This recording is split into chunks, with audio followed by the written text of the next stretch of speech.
The woman on the side of Highway 89 was dressed like she owned the desert itself. Her motorcycle, a piece of art worth more than most houses, sat silent under the Arizona stars. Robert Williams should have driven past. He had $60 until Friday, and a daughter asleep in the back seat who deserved better than a father who stopped for strangers. But he pulled over anyway because that's who he'd always been. Even when the world had made it clear that being decent was a luxury he couldn't afford, he didn't know he'd just met the woman who had destroyed his life. The October night carried that particular clarity unique to Arizona high desert, cool enough to raise goosebumps, dry enough to see stars undimmed by humidity or city lights. Robert's Ford F-150 idled on the shoulder, its 200,000-mile engine ticking as it cooled. The fuel gauge needle kissed the red zone. $3.50 a gallon, 12 miles to Sedona. He'd calculated it twice already. In the rearview mirror, Emily stirred, but didn't wake. 14 years old, all sharp angles and careful silence. She had her mother's dark hair, but none of her mother's easy charm. What she had instead was a way of watching the world that made Robert's chest ache, like she was constantly braced for the next person to leave. The motorcycle was a Ducati Panigale 5.4. Robert knew this the way some men knew horses or wines intimately from years of reading magazines he could no longer afford. $40,000 of Italian engineering. Candy apple red with carbon fiber cowling that caught moonlight like liquid metal. The woman leaning against the guardrail wore Dainese leather gear that probably cost more than Robert's monthly mortgage. She held a phone up, searching for signal that didn't exist this far from civilization. When she saw his headlights, her posture shifted, not relief exactly, but acknowledgement. Like she'd expected help to arrive eventually because problems always solved themselves for people like her. Robert killed the engine. The silence rushed in, filled only by wind through juniper and the distant call of a nighthawk. "You don't have to do this." Her voice carried the particular confidence of someone who expected obstacles to dissolve, usually because she could afford to make them disappear. Robert was already crouching by the bike phone flashlight illuminating the engine bay. Already doing it. The problem revealed itself immediately. Fuel line quick disconnect had vibrated, loose classic Ducati issue on bikes ridden hard by people who appreciated speed more than maintenance. He could see where the connection had been over-torqued at some point, threads slightly stripped, allowing just enough play for vibration to work it free over time. "At least let me pay you. What's your rate?" Robert's hands moved with unconscious precision, reconnecting the line and checking the fuel pump relay. 20 years of aerospace engineering had taught him that all systems, whether satellite propulsion or Italian superbikes, followed the same fundamental logic. Everything fit together in specific ways for specific reasons. When something failed, the failure told a story. "Don't need your money, just need 5 more minutes." The words came out harder than he'd intended. He forced his voice level, professional. "Patience is half the job." She watched him work with an intensity that made his shoulders tense. Not curiosity exactly, something more analytical, like she was studying him rather than observing. The distinction bothered him in ways he couldn't quite articulate. Behind him, Emily's voice cut through the darkness. "Dad, just helping someone, sweetheart. Go back to sleep. Is she okay?" "She's fine. Bike just needed a quick fix." The woman glanced toward the truck, toward Emily's face pressed against the window. For just a second, something shifted in her expression, something that looked almost like longing or recognition or guilt. Then the analytical mask returned. Robert tightened the connection, checked it twice, stood and wiped his hands on jeans already stained with oil and Arizona dust. "Try starting her now." The woman swung onto the bike with practiced ease. The engine caught immediately, settling into that distinctive Ducati growl, deep and mechanical and expensive. She sat there for a long moment, regarding him with an expression he couldn't quite read. "I'm Jennifer. Jennifer Davis." The name meant nothing to him. Should it have? She said it like she expected recognition. That slight pause important people make when introducing themselves, waiting for the flash of awareness that confirms their place in the world. "Robert Williams." He was already turning back toward the F-150, done with this interaction, eager to get Emily home. "Robert." She tested his name like she was cataloging it. Thank you, really. If there's ever anything I can do. You're good. Safe ride home. He was in the truck key in the ignition before she could say anything else. In the rearview mirror, he watched her sit there for a long moment, backlit by her own headlight, before she finally pulled back onto the highway and disappeared into darkness like she'd never existed at all. Emily's voice was rough with sleep. Was she nice? Robert thought about the question about the expensive leathers and the way the woman had looked at him not unkindly, but with a kind of analytical distance, like he was an interesting problem rather than a person. I don't know, baby. Maybe. Emily made a small sound that might have been agreement and curled back against the window. Robert pulled onto the highway, pointing the truck toward Sedona and the small house they rented on the edge of town, the one with the detached garage he'd turned into a repair shop, because working with his hands was the only thing that still made sense. He forgot about Jennifer Davis before he made it home. She didn't forget about him. What Robert didn't know, couldn't know, was that the woman he'd just helped had been in the boardroom when the AI contract was signed. The contract that eliminated his position at Horizon Aerospace. The contract that reduced his 20 years of expertise to a line item in a quarterly report, labor costs reduced by 40%. The garage at 342 State Route 89A wore its age honestly.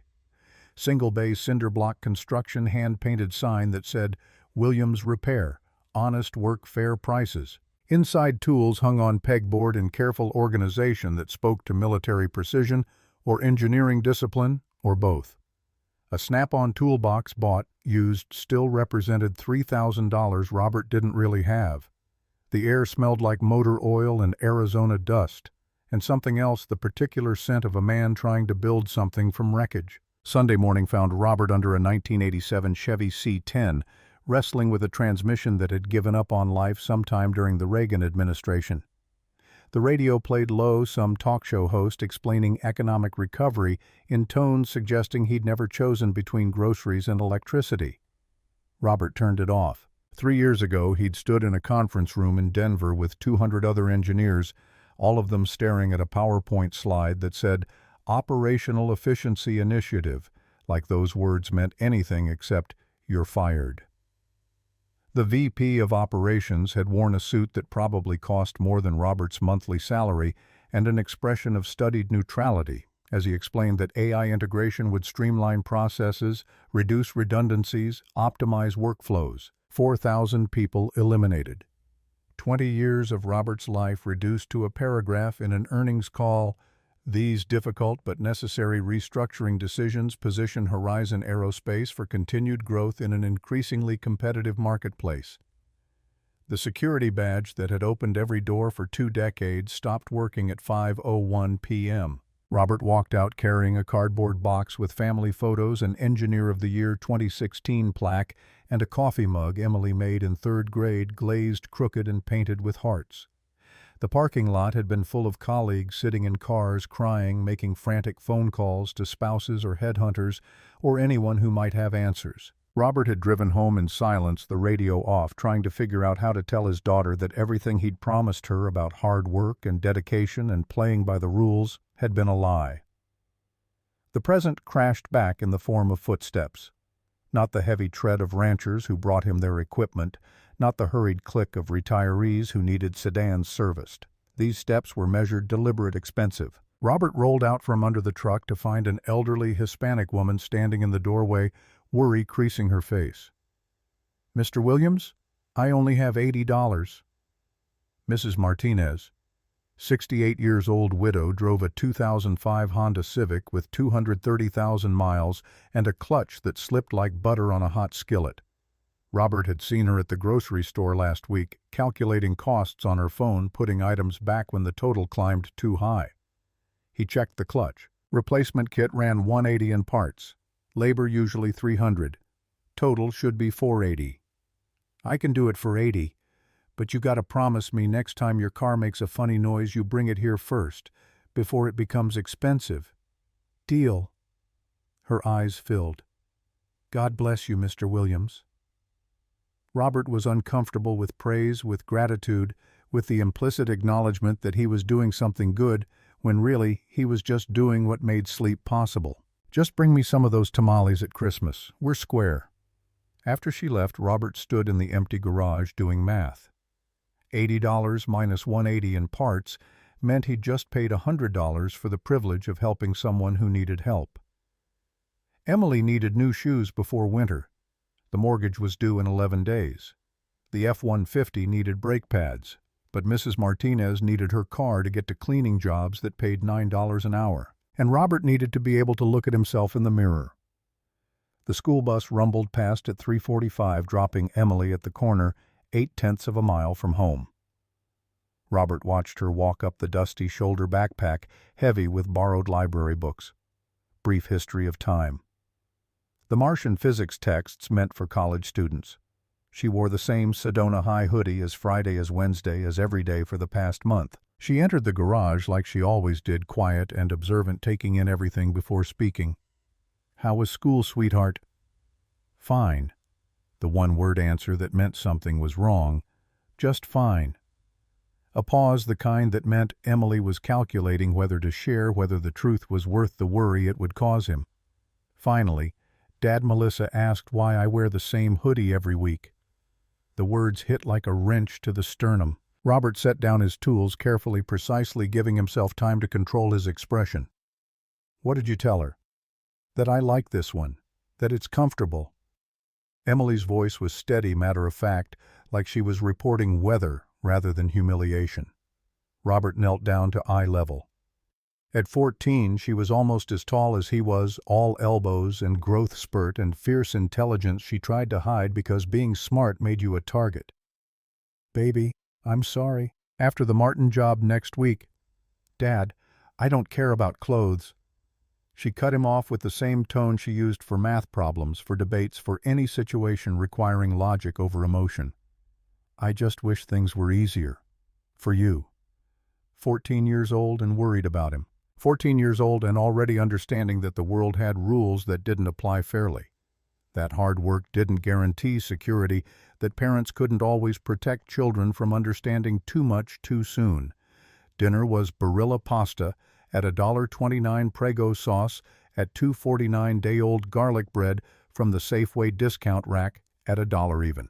$4.78 to feed 2 people. The refrigerator wore bills like battle scars, electricity past due and red water and sewer internet they couldn't really afford, but Emily needed for school, the catastrophic health insurance that cost $320 a month and covered almost nothing until they hit the $8,000 deductible.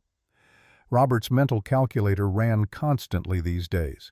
This week's income, $320. Mrs. Martinez's 80 in oil change at 45, brake pads at 75, all paid in cash that went straight to the mortgage fund in the coffee can because banks charged fees for having no money. This week's minimum needs $400, the shortfall $80 and growing. He could sell his father's watch, a 1972 Timex, nothing valuable except memory, or the good socket set, the Craftsman one he'd saved for, but he needed tools to work, and cheaper tools meant more time per job, meant less money overall. Emily did homework at the kitchen table while Robert washed dishes, watching her bend over algebra equations and AP English essays and physics problems that would have challenged him at her age. She was brilliant, not parent bias. Brilliant, but genuinely measurably scholarships and MIT brilliant, if the world was fair, and if hard work mattered, and if test scores could overcome the reality of being poor. "You're smart as hell, Emily. You know that." She didn't look up from derivatives. "Doesn't feel like it helps much." "It will. College, scholarship.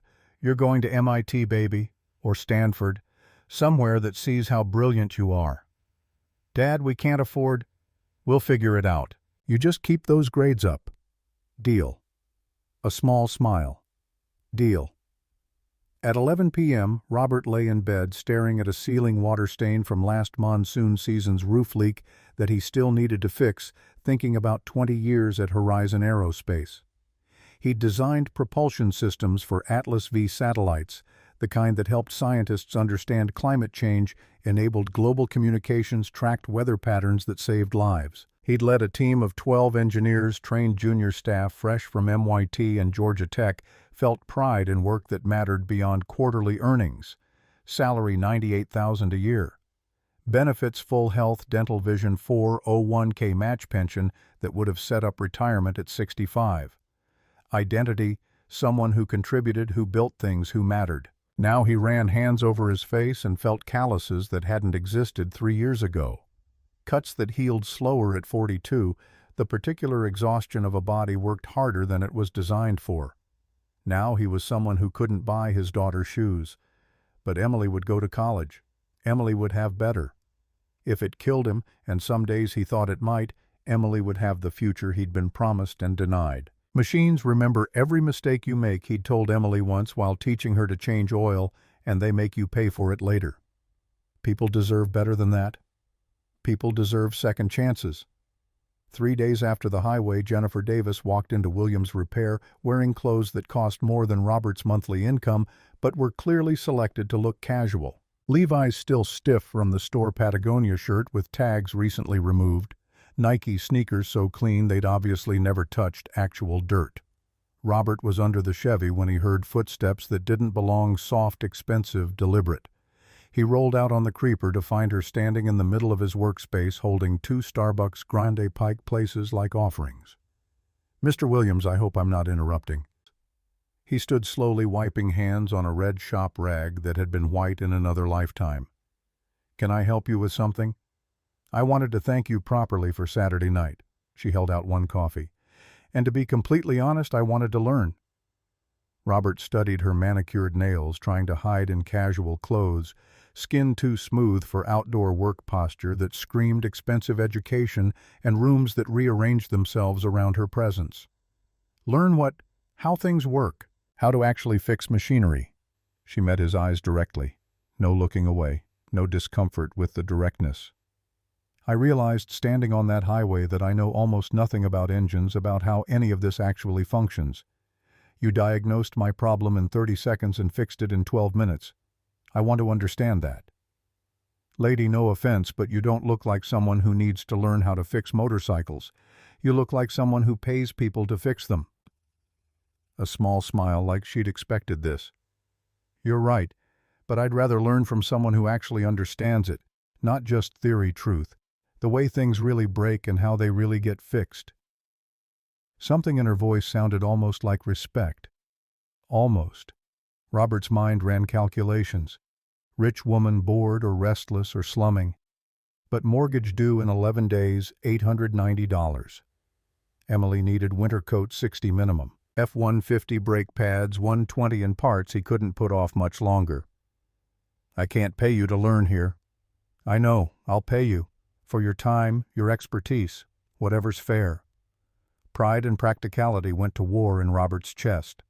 Pride said this was charity with extra steps, said real men didn't perform for rich people's entertainment. Practicality said mortgage and Emily and winter. Practicality won. It usually did these days. $200 per session, Wednesdays and Saturdays 2 hours each. Robert crossed his arms, making the boundary clear. "And we do real work, not introduction to engines kindergarten stuff. You want to learn, you're changing oil, replacing brake pads, diagnosing electrical problems. You'll get dirty, you'll screw up, and I won't go easy on you because you're paying. I wouldn't want you to. One more thing, you don't waste my time. You show up on time, you focus, you do the work. This isn't a hobby for you to drop when it gets boring." "Clear?" "Crystal clear." They shook hands. Her grip was firm, trying to prove something. His grip was calloused with nothing left to prove. $1,200 a month extra income. Mortgage, plus groceries, plus maybe new clothes for Emily. Robert could deal with a rich lady playing mechanic for a few weeks. They always quit after the first real grease stain anyway. Jennifer left. Robert watched her drive away in a rental Nissan Altima, deliberately not the Tesla she probably owned, deliberately trying to blend. He muttered, "She'll quit after the first oil change," to the empty garage. But he was already calculating mortgage $890, groceries $200 if they were careful, Emily's winter coat, maybe even put some back for college, start that fund he'd been meaning to start for 3 years. What Robert didn't see was Jennifer in the Altima phone open to voice memo app recording, Initial contact successful. Subject Robert Williams.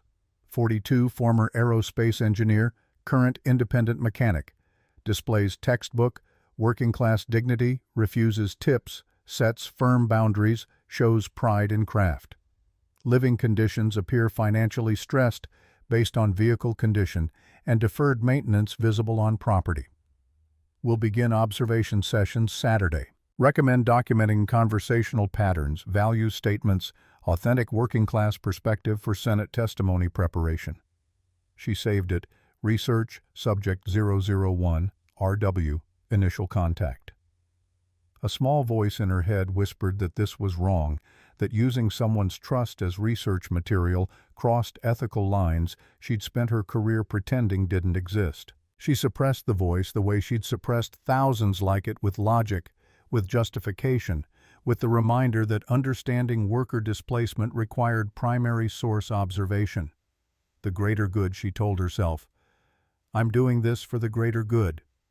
Saturday arrived with Jennifer at the garage door at 8:45 a.m., 15 minutes early, wearing work clothes that looked like a costume designer's idea of mechanic casual. Robert assessed jeans washed once, but still too stiff.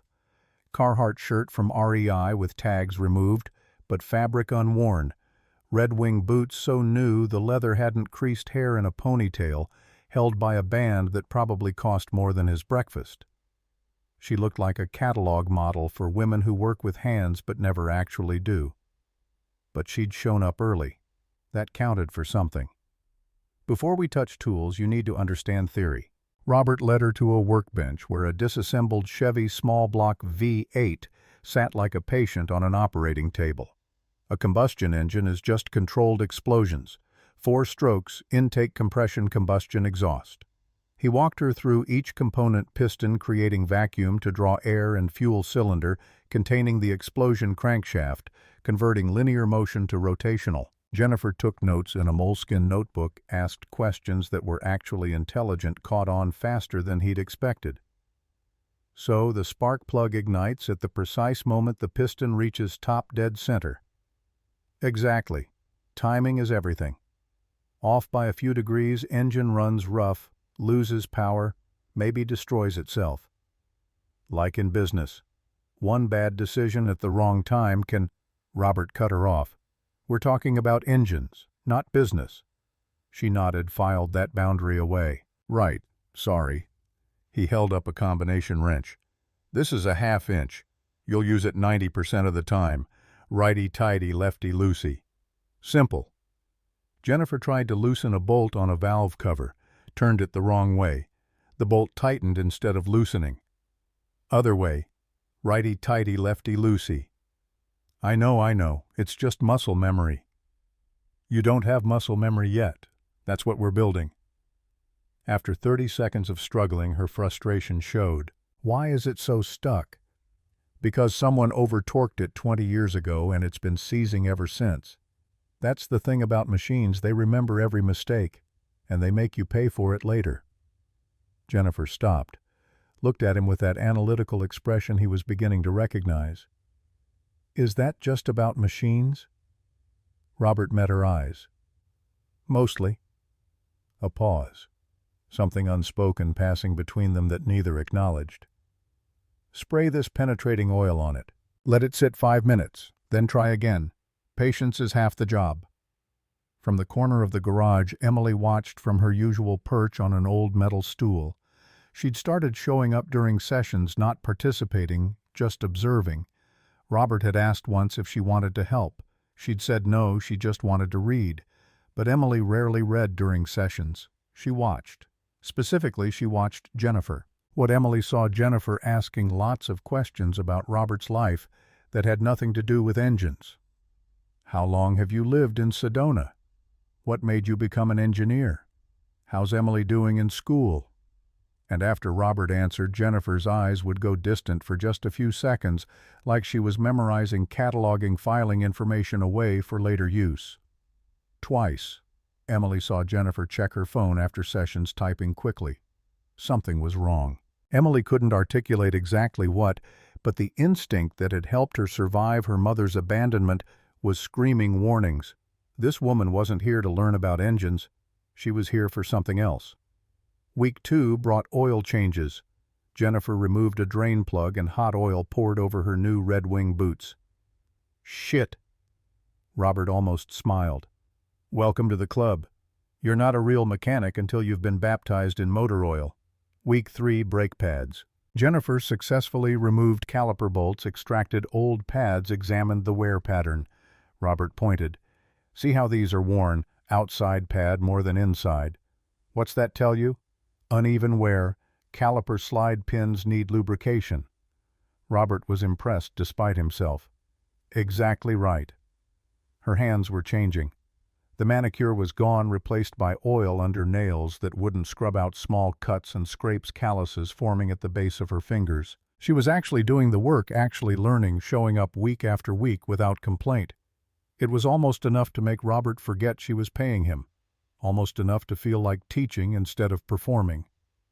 Session 10 brought deeper conversation. They were rebuilding a carburetor together, hands moving in synchronization after weeks of practice when Jennifer asked, "You mentioned you used to be an engineer. What kind?" Robert's hands kept working. "Aerospace, satellite propulsion systems." "That's fascinating. What company?" His shoulders stiffened slightly. "Horizon Aerospace, in Denver." "Did you like it?"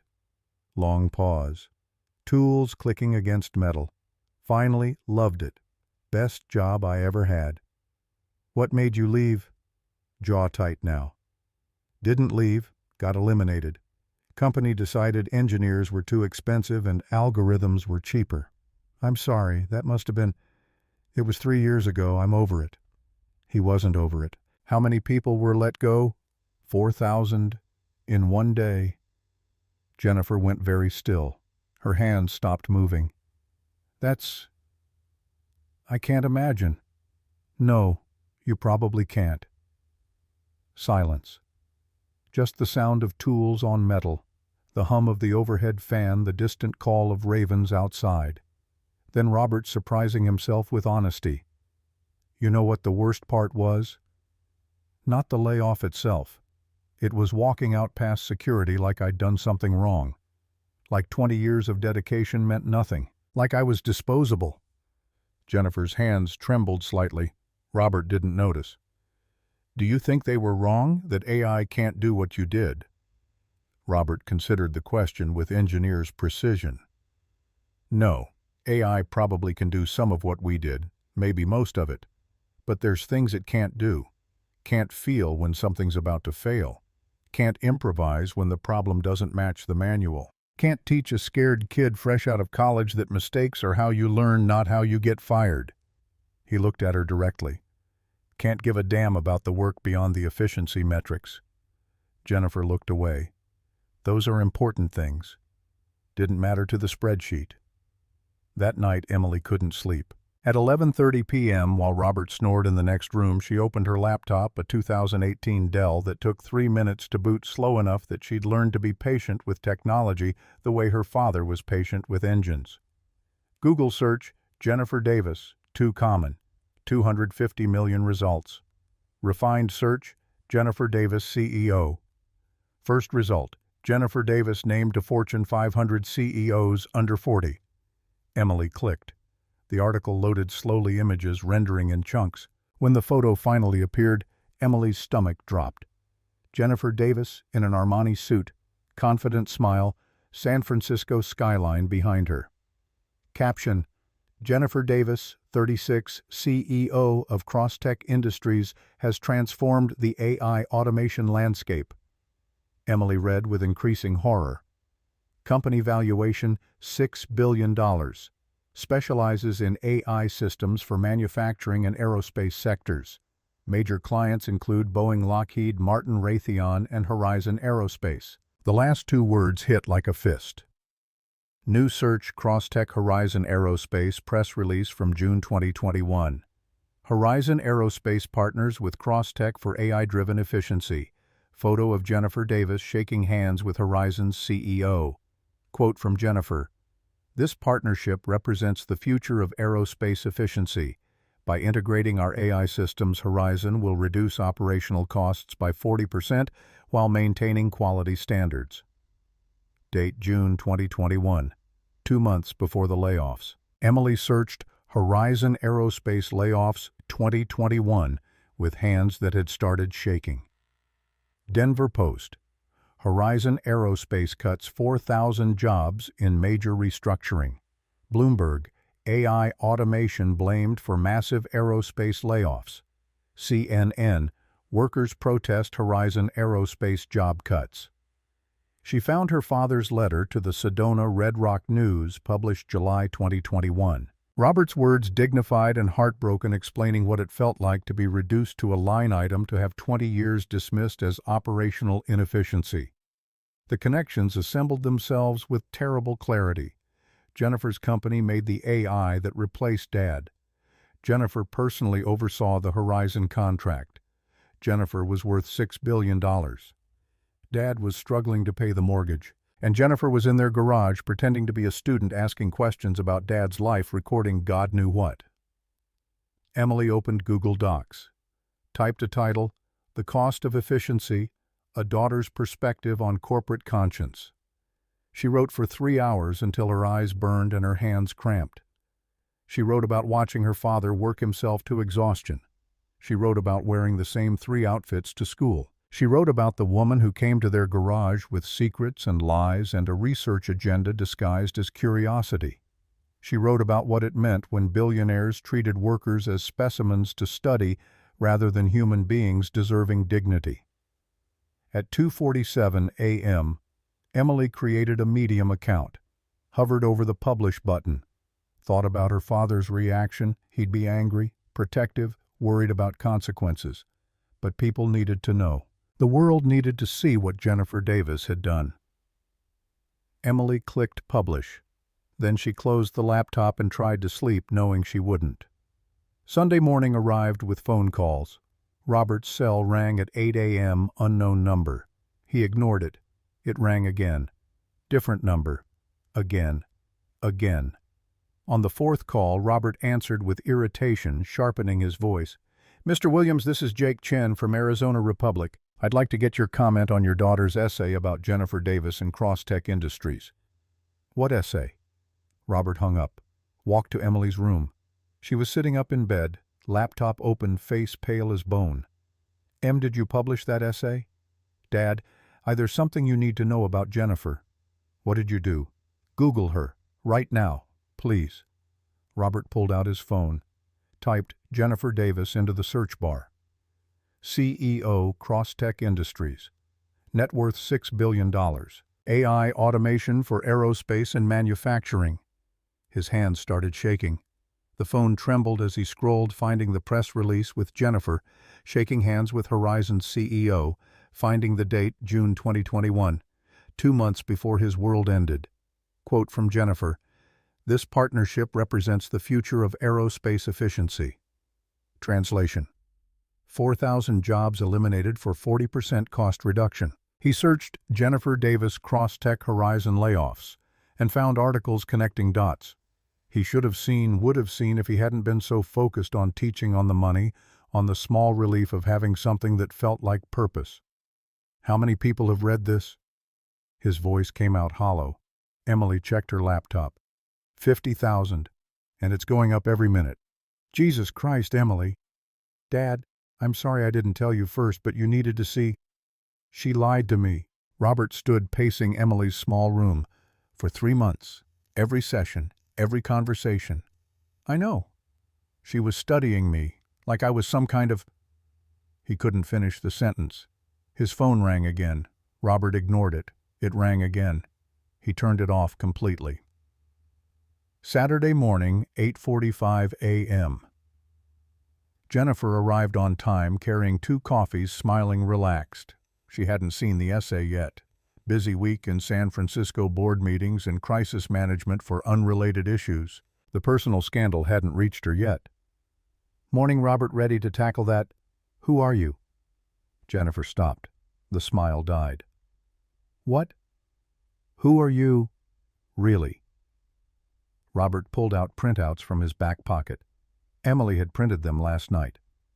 Jennifer's company bio, the press release with Horizon articles about cross-tech screenshots of the essay that had now reached 200,000 views. He threw them on the workbench. Cross-Tech Industries, CEO Jennifer Davis, $6 billion, major contractor for Horizon Aerospace. His voice was quiet, controlled, dangerous. Any of this ringing a bell? Jennifer's face drained of color. The coffee cups shook in her hands before she set them down carefully, buying time she didn't have. Robert, I can explain. Can you? Because I've been trying to figure out what explanation could possibly make this okay. It's not what you think. Tell me what it is then. The volume rose. Tell me what it is. First time he'd raised his voice, Jennifer flinched. I came here to understand what we'd done, what I'd done. Understand or study. Robert stepped closer, not threatening, but intense. I was a case study. Both. I was supposed to testify before Senate about automation and workforce displacement. My PR team said I needed to sound human, to understand the impact. Robert felt sick. I was a case study. My team found your name in the Horizon records. You'd written that letter to the newspaper. They said you were the perfect subject. Subject. The word tasted like rust and betrayal. I'm sorry. Did you record our conversations? Silence. Answer me. Jennifer's tears came, then streaming down her face. Yes. Voice memos. Every session. I was building a database of language of authentic worker experience so I could sound genuine when I testified. Robert's voice dropped to something quieter and more terrible than shouting. Get out. Robert, please. Get out of my garage. It changed. Somewhere along the way it stopped being research and became what real. Robert was in her space now, not touching, but forcing her to see him, to really see what she'd done.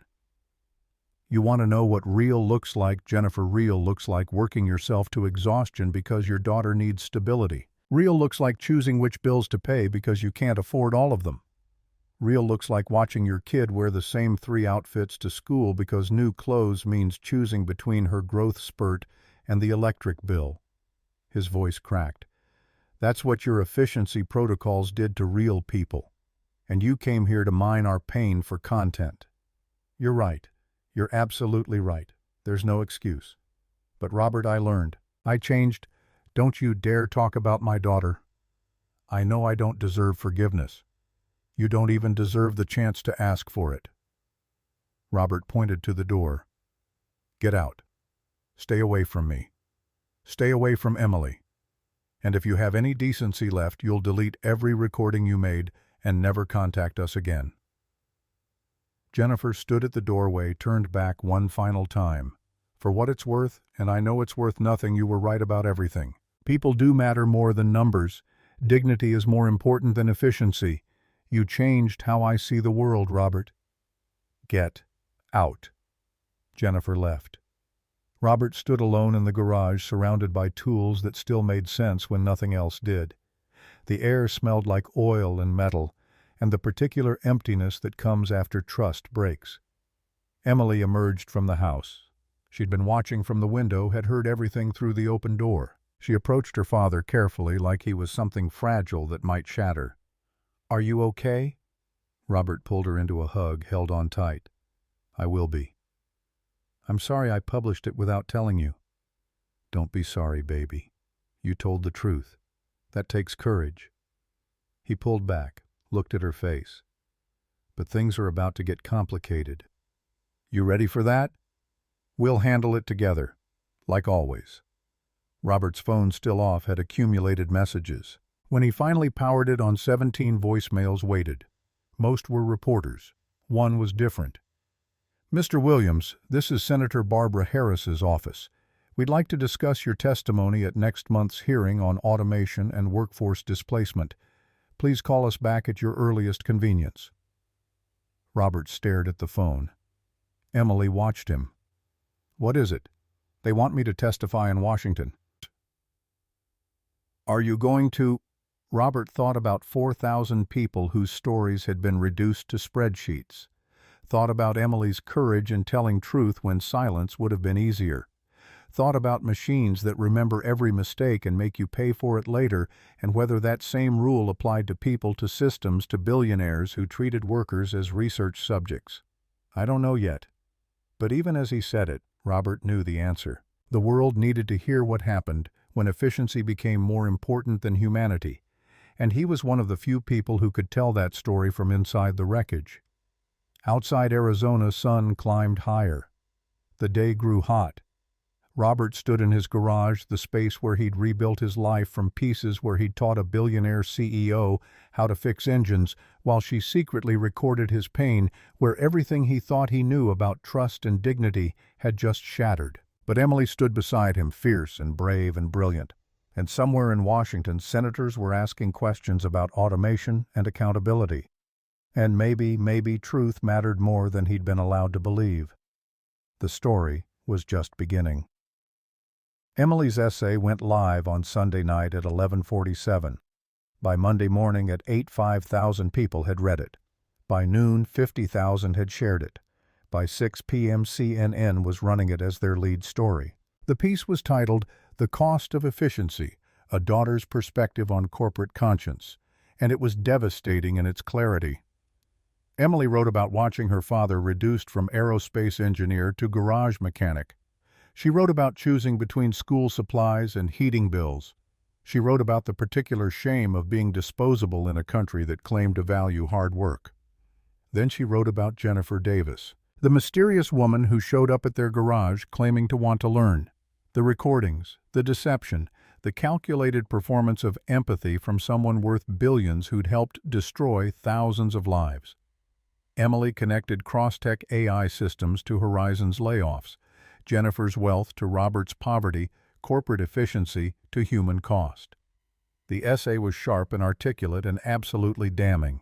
And because Emily was 15 years old and heartbroken and brutally honest, it resonated in ways that adult analysis never could. By Tuesday morning, the world had caught fire. Robert woke at 6 to the sound of diesel engines idling. Through the bedroom window, he saw the first news van parking across the street. NBC Phoenix affiliate satellite dish already deploying. By 8, there were 3 more. A BCCBS local Sedona News. By 10, 5 vans ringed the property like circling vultures. Reporters called questions whenever Robert emerged. "Mr. Williams, did you know who Jennifer Davis was? How do you feel about being used for research? Will you sue Crosstech? Are you going to Washington?" Robert kept the garage door closed. Worked inside on the Peterson brake job that needed finishing by Monday, trying to pretend the cameras didn't exist, that his private betrayal hadn't become public spectacle. Emily couldn't go to school. News crews waited outside Sedona High, cameras ready for the viral teenager who'd exposed a billionaire. Principal Chen called at noon with apology in his voice. "Mr. Williams, maybe Emily should stay home for a few days. We can arrange remote learning. This attention isn't healthy for her or the other students." So Emily was trapped inside, watching through curtains as her words reshaped the world in ways she hadn't anticipated. She'd wanted people to know the truth. She hadn't wanted this, the siege, the spectacle, the way truth became commodity once it left your control. Tuesday evening brought revelation. Someone no one ever confirmed who leaked Jennifer's voice memo recordings to the Washington Post. The paper ran them with a headline that made Robert's chest tighten. "Exclusive, we obtained the recordings. Billionaire CEO's secret voice memos reveal calculated study of displaced worker." The audio clips were worse than Robert imagined. Jennifer's voice, analytical and detached, narrating observations after each session, like a scientist documenting lab results. Subject displays remarkable patience despite economic stress, uses mechanical metaphors to explain life philosophy, machines remember every mistake, suggesting deep-seated belief in consequences and accountability, shows no awareness of my identity or company's role in his displacement. Another clip after session 7. Subject revealed details about layoff experience today. Quote, "Walking out past security like I was a criminal." emotional language perfect for testimony. His description of choosing between daughter's clothes and electric bill demonstrates personal cost of automation in terms that will resonate with congressional audience, filing under human impact testimonials.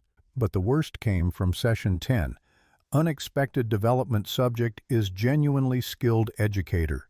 His teaching methodology patient, systematic, respectful of student intelligence provides insight into what's lost when experienced workers are eliminated. Not just technical knowledge, but pedagogical expertise. This wasn't in research parameters, but documenting for potential use. Robert heard himself on CNN that night. His own voice, recorded without permission, played for millions. I got the email at 9:47 a.m. Your position has been eliminated effective immediately. 20 years and I got 15 minutes to pack my desk. You know what the worst part was? Not the money. It was walking out past security like I'd done something wrong, like those 20 years of dedication meant nothing, like I was disposable. Followed immediately by Jennifer's analysis, powerful language. Disposable is exactly the framing I need for Senate testimony. Subject unconsciously articulates the dignity crisis at the heart of automation displacement. Robert stood up, walked outside into the Arizona night, despite cameras, despite reporters shouting questions he couldn't hear through the roaring in his skull. Emily followed. "Dad?" His voice came out hollow. She recorded that conversation about the worst day of my life, and she analyzed it, like it was data. Emily took his hand, 14 years old, trying to anchor her father to earth. Those were real moments for me, Em. I trusted her. I told her things I haven't even told you. Camera flashes from across the street, a reporter shouting, "Mr. Williams, how does it feel to hear the recordings?" Robert ignored them, focusing on Emily. "I feel violated, like she took something that was mine, my pain, my story, my life, and turned it into her fucking research project." First time Emily had heard him curse like that, it scared her more than the cameras. "Let's go inside, Dad." The national conversation exploded. Twitter trends told the story in hashtags, hashtag Jennifer Davis at 1.2 million tweets, hashtag cost of efficiency at 890,000, hashtag Robert Williams at 650,000. The discourse split predictably along ideological lines, but with unusual intensity. Conservative voices framed it as coastal elites versus real Americans. Liberal voices emphasized corporate accountability and worker exploitation. Tech industry defenders argued Jennifer was being unfairly targeted for transparency. Labor advocates called it confirmation of everything they'd warned about automation without responsibility. But beneath the noise, something else was building. A broader anger at systems that treated human beings as optimization problems. At billionaires who studied poverty like anthropologists documenting primitive cultures. At the casual cruelty of people who'd never missed a meal deciding the fate of people who counted pennies. Crosstech's stock price told its own story. Down 18% Monday, down another 13% Tuesday. By Wednesday morning, the board had called its third emergency meeting in 3 days. Jennifer sat alone in her San Francisco penthouse Wednesday night watching the news coverage on mute. She hadn't slept in 48 hours. Her PR team had drafted 7 different statements. Her lawyers advised strategic silence. The board wanted her to fight to contextualize, to manage the narrative. But Jennifer kept seeing Robert's face when she told him the truth. Kept hearing Emily's essay describing her as someone who studied my father like an anthropologist studies a primitive culture, fascinating specimen, not fully human. The words were accurate.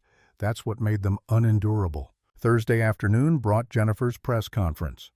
Crosstech headquarters media room, 50-plus journalists, cameras from every major network.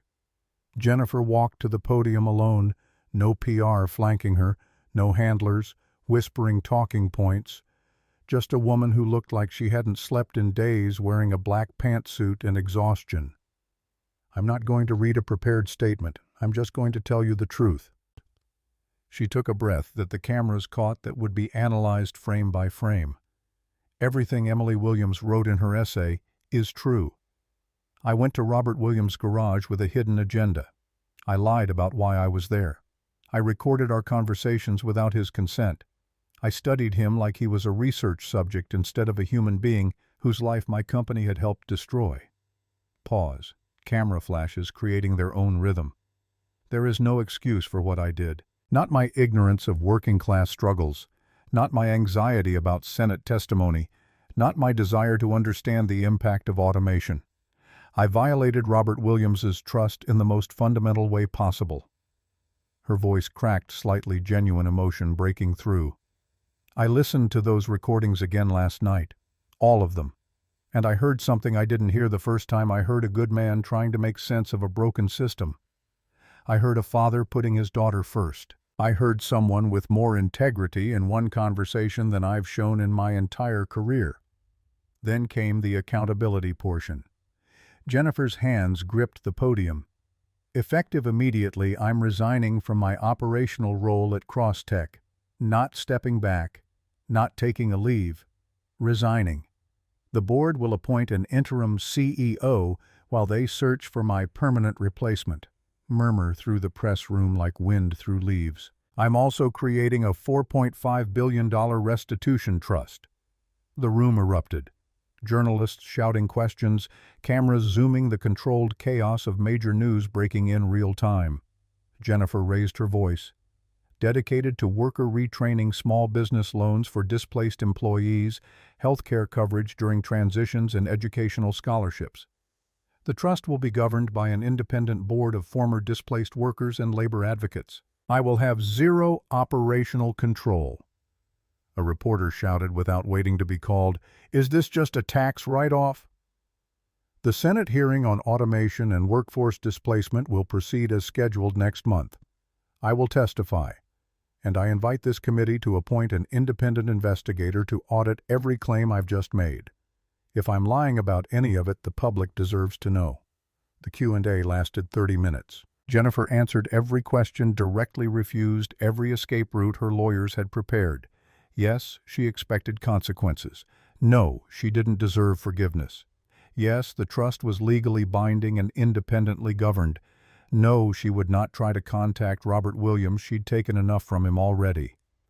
Robert watched on the old TV mounted in his garage corner, supposed to be working, but unable to focus on anything except Jennifer's face on screen. She looked broken in ways that seemed real, but how could he tell any more? How did anyone separate genuine transformation from sophisticated performance? When it ended, Robert's phone rang. Unknown number, but this time he answered. "Mr. Williams, this is Susan Miller. I represent a coalition of displaced Horizon workers considering legal action against Crosstech and Jennifer Davis. We'd like to discuss your potential involvement." "I need to think about it." He hung up. The phone rang again immediately. "Mr. Williams, Senator Barbara Harris's office calling. The senator would like to personally extend an invitation for you to testify at next month's hearing on automation and workforce displacement."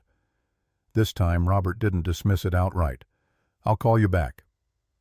That evening, Robert and Emily sat at the kitchen table with takeout pizza they couldn't really afford, but needed anyway.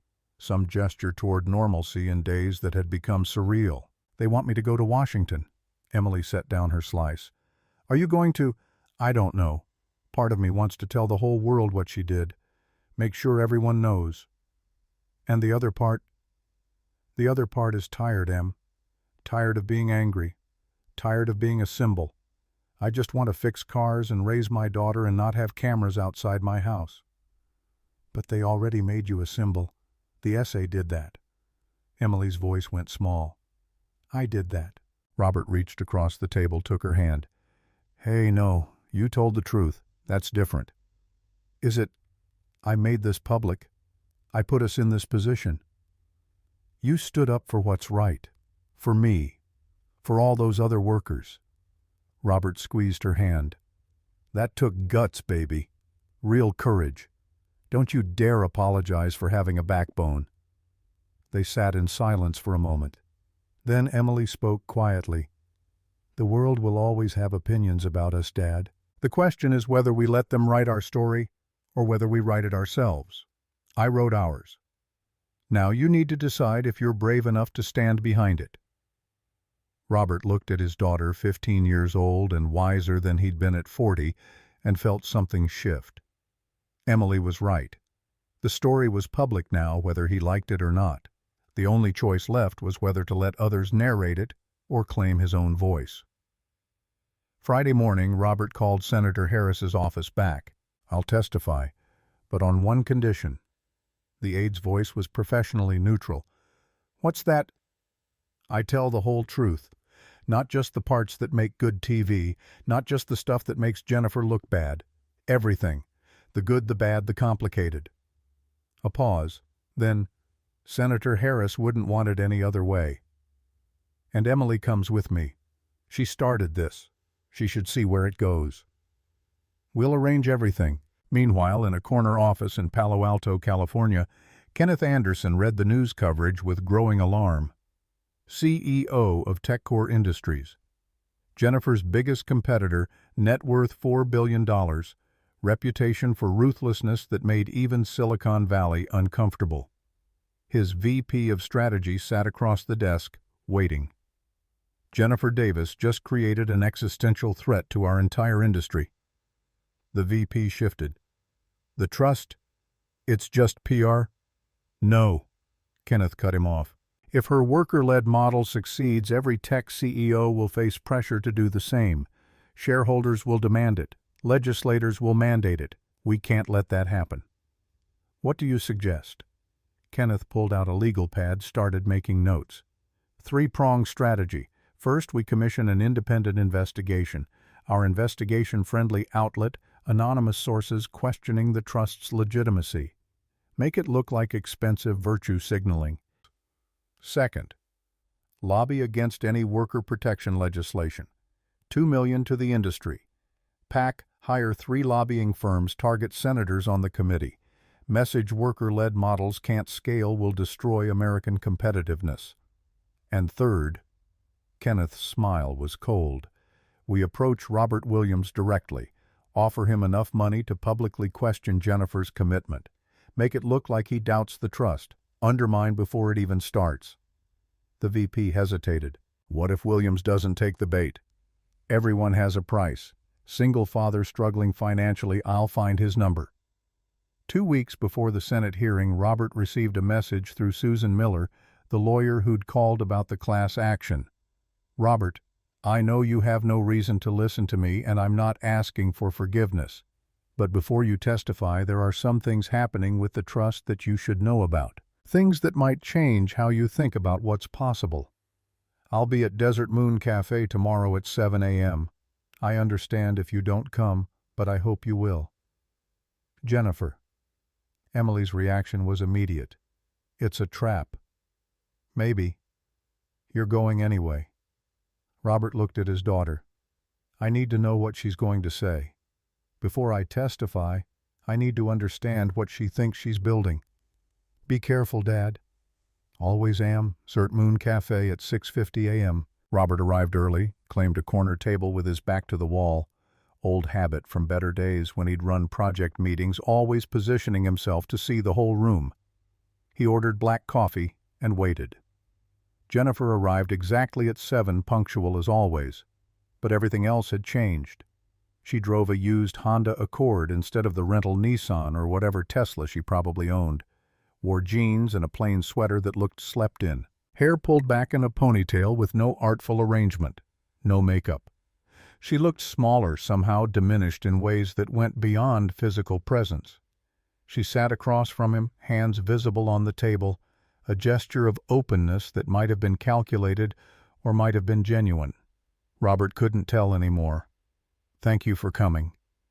I'm here to listen, not to forgive." "I know." Jennifer pulled out a folder, slid it across the table. "I resigned from Crosstech completely. I'm out." "I saw. What you didn't see in the press conference is what I'm doing with my remaining wealth. $4.5 billion into the trust, but more than that, I'm restructuring everything." Robert opened the folder. 20 pages of legal documents dense with clauses and commitments. He read carefully, engineers' precision applied to contracts instead of propulsion systems. Independent Oversight Board 7 members, all former displaced workers, or labor advocates. Jennifer had zero voting power, zero veto authority, couldn't even attend board meetings unless invited. Funding commitments. $4.5 billion confirmed, sitting in escrow released quarterly based on program metrics and audit results. Program details, job training in renewable energy, advanced manufacturing, precision agriculture. Not retraining people for obsolete industries, but positioning them for growing sectors. Governance bylaws. Workers elect board members. Set curriculum, determine hiring. No top-down control, no CEO override. Audit requirements. Quarterly reviews by independent investigator. Results published publicly. Any discrepancies triggering automatic investigation. This is substantial. Jennifer's hands unfolded. It's a start. Doesn't undo the harm. Why are you showing me this? Because I want you to destroy me at the hearing. Robert looked up sharply. What? Tell the Senate exactly what I did, how wrong it was, how people like me make decisions that devastate lives without ever seeing the faces attached to the numbers. Be completely honest about all of it. Then why show me this? Jennifer leaned forward, intensity breaking through exhaustion. Because I also want you to tell them what happened after.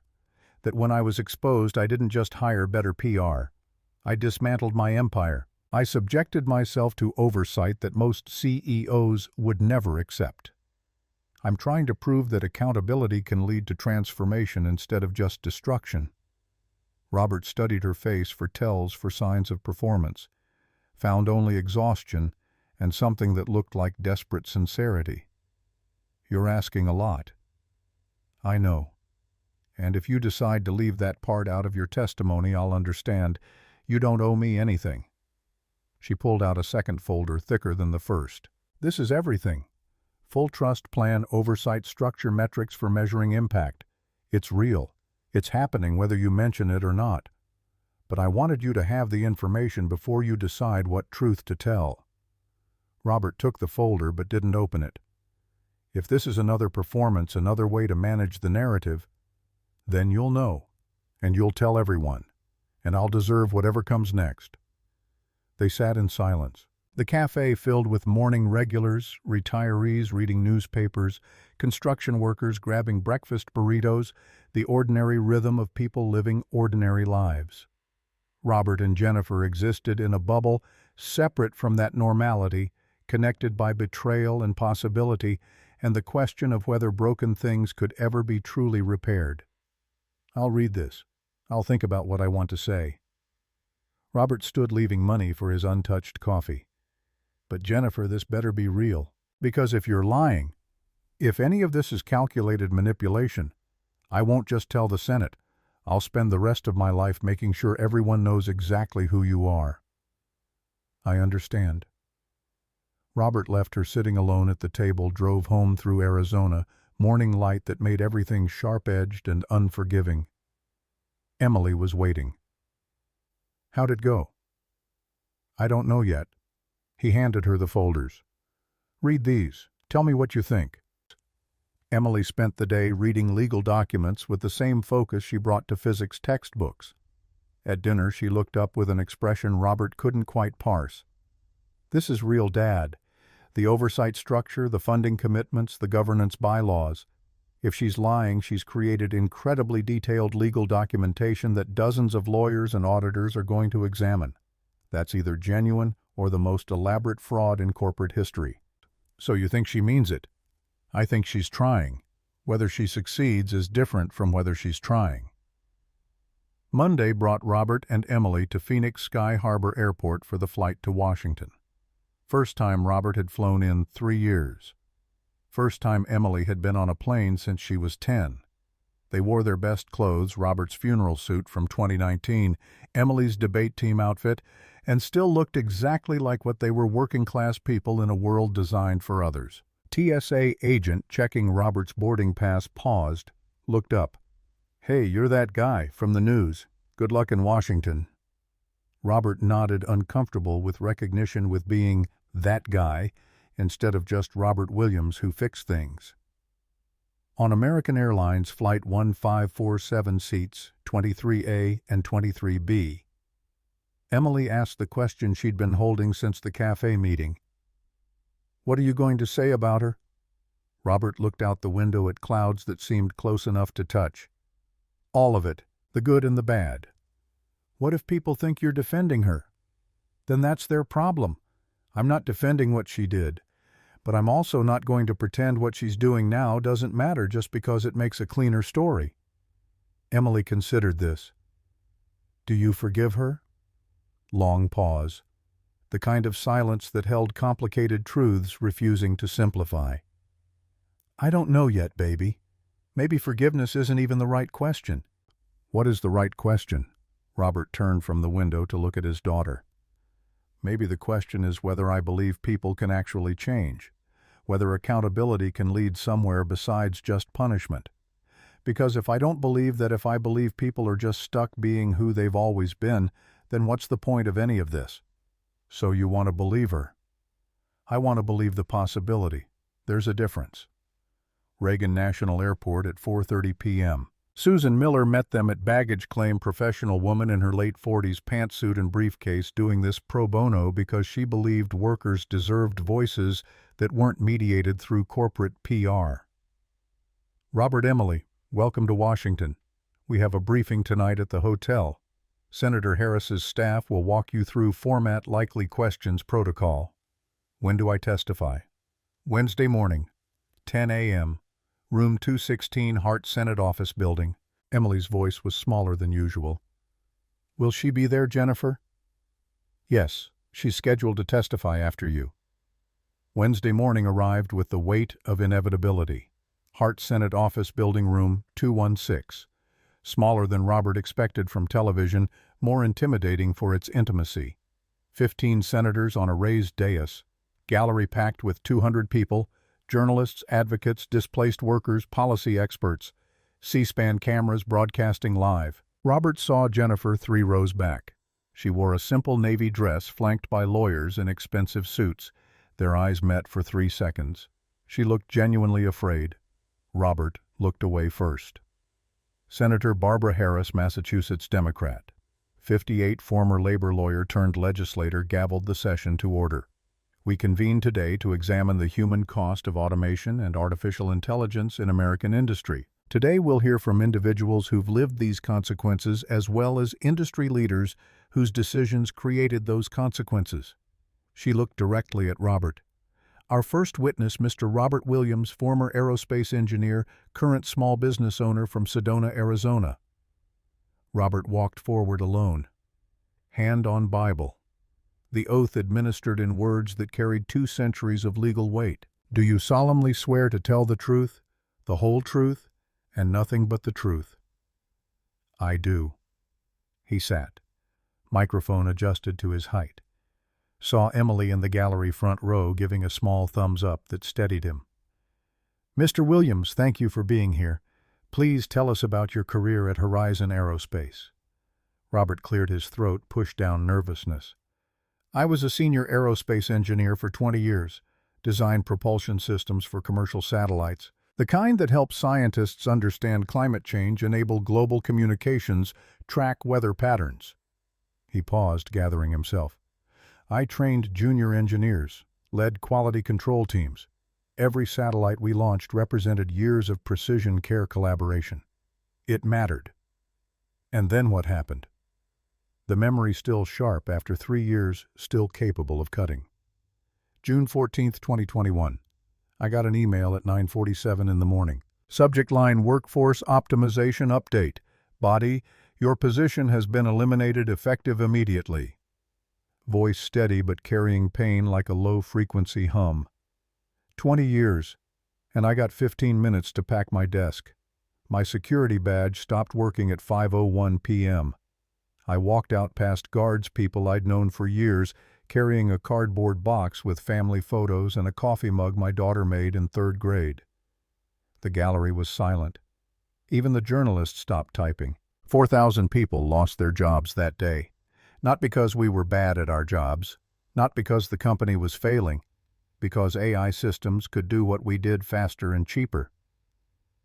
Senator Harris leaned forward. How did that affect your life, Mr. Williams? Robert met her eyes. I lost more than a job, Senator. I lost my identity, my purpose, my financial security. I went from someone who contributed meaningful work I was proud of to someone who couldn't afford to buy his daughter new shoes. His voice cracked, slightly genuine emotion breaking through. From respected in my field to someone who couldn't get callbacks for entry-level positions because I was overqualified and outdated. The financial impact, poverty, stress, choosing which bills to pay, that was hard.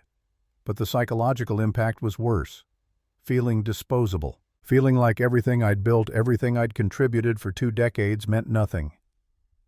Senator Collins from Maine, Republican, jumped in. "Mr. Williams, do you blame technology? Should we stop advancing AI to protect jobs?" Robert had anticipated this, prepared for it. "No, Senator. I don't blame technology. I blame the system that lets companies profit from automation without any responsibility for the people they displace." He paused for emphasis. "AI probably can do some of what we did, maybe even most of it. But there's things it can't do. Can't feel when a system's about to fail. Can't improvise when the problem doesn't match the manual. Can't mentor a scared kid fresh out of college. Can't care about the work beyond the quarterly earnings report." Then came the moment everyone had been waiting for. "Mr. Williams, we've all read your daughter's essay. You met Jennifer Davis, CEO of Crosstech Industries. Can you tell us about that?" The room leaned forward collectively. This was the story they'd come for: billionaire and displaced worker deception and exposure, the narrative that had dominated headlines for 2 weeks. Robert took a breath, told the truth. Meeting on Highway 89. Jennifer coming to the garage. 3 months of what he'd thought was teaching but was actually observation. The recordings discovered the confrontation, Emily's courage in exposing what powerful people preferred hidden. What I didn't know was that Jennifer Davis was CEO of Crosstech, one of the companies that provided AI systems to Horizon. What I didn't know was that she was recording our conversations. What I didn't know was that I was a case study to her, not a person. His voice hardened with controlled anger. "She came to my garage claiming she wanted to learn about engines. What she really wanted was to study how displaced workers talk, think, feel, so she could sound authentic when testifying here. Everything I shared with her, my struggles, my fears, my love for my daughter, she recorded it and analyzed it like I was some kind of anthropological specimen." Gallery murmurs.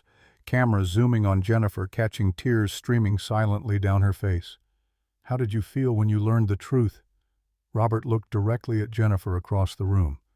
"Betrayed. Used. Foolish for trusting someone who saw me as data rather than a human being. It was a violation that went deeper than words can express." Long pause. The silence itself communicating weight. Then Senator Harris asked the question that would define everything that followed. "Mr. Davis has since apologized and announced significant changes to her company. Does that change how you view her actions?" This was the moment. Every camera on Robert, Jennifer holding her breath, Emily watching from the gallery. The entire national conversation pivoting on what he said next. Robert took a slow breath. Her initial actions were inexcusable. He let that land, let the condemnation fill the room. Recording someone without consent, lying about your identity to gain trust, using someone's pain as research material. Those are clear violations of basic human decency. No apology erases that. No amount of money fixes that fundamental breach of trust. Jennifer closed her eyes, accepting the judgment. But then Robert continued, "But what happened after she was exposed matters too." The room shifted. Senator Harris's eyebrows raised. When Jennifer Davis was caught, she had options.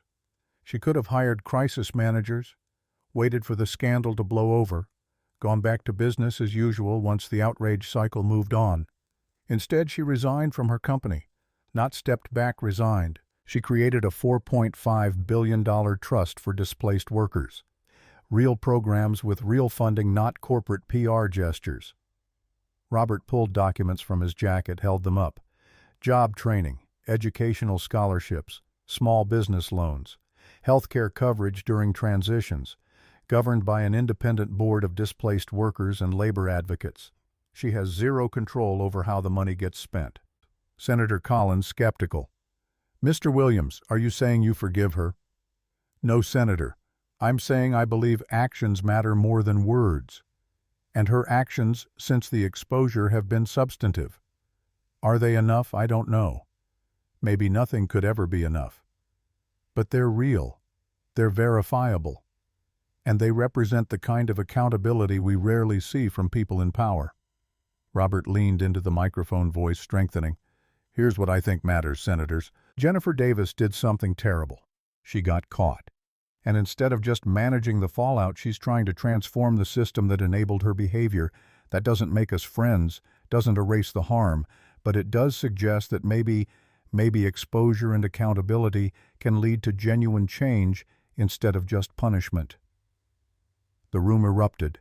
Whispers, camera clicks, reporters typing frantically. Senator Harris gavelled for order. Robert wasn't finished. With respect, Senators, I'm tired of being measured. I'm tired of performing the role of victim. What I want is change, real change. If someone with Jennifer Davis's resources and influence is willing to put her money where her guilt is, then I'm willing to see where that leads before I decide whether she's irredeemable. Senator Martinez from California took her turn. Mr. Williams, what would genuine transformation look like? What should companies do when they deploy automation? This was what Robert had come to say. The reason for enduring cameras and scrutiny and having his pain dissected on national television. Full transparency in automation decisions. No more surprise layoffs. Workers deserve advance notice retraining options. Transition support. Worker retraining funded by the companies doing the automating, not taxpayers, not empty promises. Real oversight to ensure AI doesn't just concentrate wealth in fewer hands. He counted points on calloused fingers. And people like Jennifer Davis actually admitting in binding commitments, not press releases, that they got rich by externalizing costs onto workers and communities. Senator Thompson from Alabama, Republican, challenged, isn't that just socialism requiring companies to pay for worker retraining? Robert met his eyes directly. No, sir. It's capitalism with consequences. If a company profits from automation, they should bear the cost of displacement. That's not socialism. That's responsible business practice. We're not asking for handouts. We're asking for dignity. We're asking that when companies get rich by making us obsolete, they at least help us become something else. That's not too much to ask. Small applause from the gallery. Harris gavelled it down, but not before the cameras caught it, before the moment became clip that would run on every evening news broadcast. Thank you, Mr. Williams. Your testimony has been illuminating. Robert stood on legs that shook slightly from adrenaline, walked back to the gallery. Emily hugged him tight. You were amazing, Dad. Whispered so cameras wouldn't catch it. I just told the truth, baby. Whispered back. After a 15-minute recess, Jennifer was called. Our next witness, Miss Jennifer Davis, former CEO of Crosstech Industries. Jennifer walked forward alone. No lawyers, no handlers. Hand-on Bible oath administered. Sat at the witness table and looked at Robert one last time. He nodded slightly. Not forgiveness, just acknowledgement of shared humanity in an inhuman moment. Miss Davis, you just heard Mr. Williams' testimony. Would you like to respond? Jennifer looked directly at Robert. Mr. Williams just gave me the most generous interpretation possible of my actions. I don't deserve that generosity. She turned to the senators. What I did was calculated, manipulative, and morally bankrupt. I identified a vulnerable person whose life my company had helped destroy, and I studied him like a research project. I recorded private conversations without consent. I built trust through deception. I used his pain as material for testimony preparation. There is no defending that. No emotion in her voice, just facts clear and unvarnished. Then why did you do it? Jennifer paused, gathered herself. Because I didn't see him as a person. I saw him as a problem I needed to solve. For years I'd been making decisions that affected thousands of lives. But those lives were just numbers to me. Efficiency metrics. labor cost reductions, quarterly targets. Her voice cracked slightly. When I was called to testify here, I panicked, because I realized I didn't actually understand the human cost of my decisions. So I went looking for understanding in the most unethical way possible by treating a real person's pain as anthropological data. What changed Miss Davis? He did. She gestured toward Robert. Somewhere in those 3 months, Robert Williams stopped being a case study and became someone I actually cared about. I watched him work himself to exhaustion for his daughter. Heard him explain that machines remember mistakes, but people deserve better. Understood that he wasn't just teaching me about engines, he was teaching me about dignity, patience, craftsmanship. She described the slow transformation, the horror of realizing what she'd been doing for years, optimizing systems, without caring about the people inside them. Then she pulled a document from her folder, held it up. This is my complete resignation from Crosstech Industries, effective the day after this hearing. Not stepping back, not advisory role. Complete severance. Room reaction, shuffling whispers, the sound of a major revelation landing. I'm divesting all controlling shares. Those shares are going into a worker-owned trust. Employees will elect board representation. New governance structure includes worker voice at every decision level. Senator Thompson challenged, "How do we know this isn't sophisticated damage control?" Jennifer leaned forward, intensity, breaking through exhaustion. You don't. You can't know my motivations are pure because motivations are invisible. All you can evaluate are my actions and the structures I'm putting in place to prevent backsliding. She addressed Senator Harris directly. If you're willing, I'd like this committee to appoint a truly independent investigator, someone with no connection to me or Crosstech, to verify every claim I've made. Full access to financial records, trust documents, personal communications. If I'm lying about any of it, the public deserves to know. Harris looked shocked. Miss Davis, that's highly unusual. Jennifer's small smile carried no humor. So is a billionaire CEO actually trying to undo harm instead of hiring better PR. Brief ripple of laughter in the gallery quickly suppressed. Jennifer's final statement came with quiet force. I need everyone to understand something clearly. None of this makes what I did to Robert Williams okay. None of it erases the harm. I'm not seeking redemption. I'm not asking for forgiveness. I'm seeking accountability that leads somewhere productive. She looked at Robert again. Robert Williams taught me that machines remember every mistake and make you pay for it later. I think systems work the same way. My mistakes are structural now, embedded in an economy that values efficiency over humanity. The only way to fix that is to dismantle it piece by piece and build something better. Final words delivered with the weight of complete commitment. And yes, I'm terrified I'll fail. Yes, I'm sure people will find ways I'm still being self-serving. But I'm trying anyway. Because trying is the only alternative to accepting that nothing can ever change. After the hearing adjourned, after the gallery emptied and press rushed to file stories, Emily stood suddenly. I want to talk to her. Robert started to object, then saw his daughter's face and understood. Emily needed this, needed to close the loop she'd opened with her essay. They approached the witness table where Jennifer gathered papers with shaking hands. She looked up surprised and wary. I still think what you did was wrong. Emily's voice clear and certain. Jennifer knelt to Emily's level. You're absolutely right. But I read your proposal, the trust. Dad showed me everything.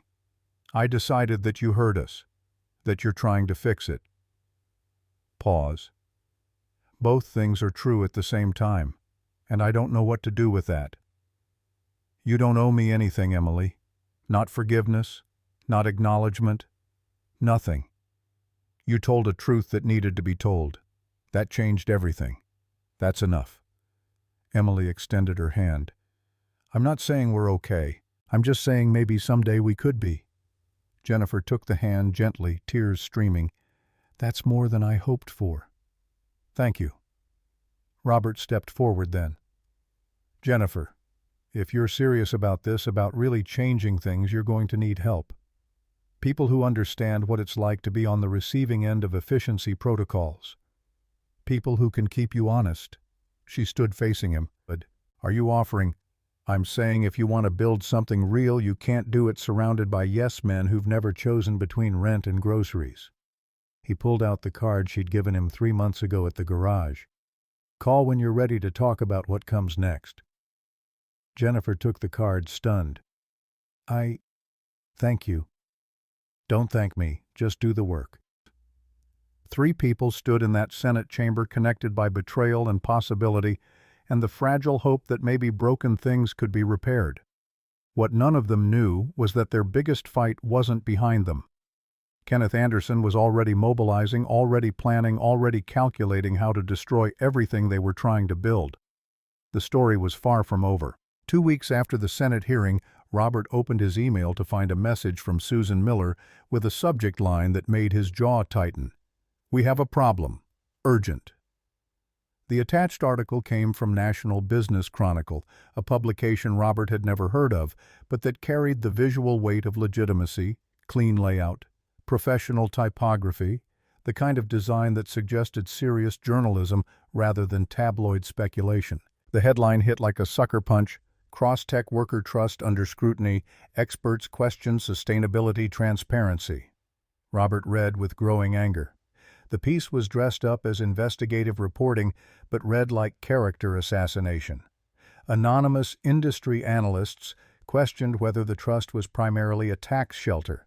Anonymous Silicon Valley executives suggested worker-led governance couldn't scale. And buried in paragraph 7, a poison pill aimed directly at him. Perhaps most troubling are questions about Robert Williams's role.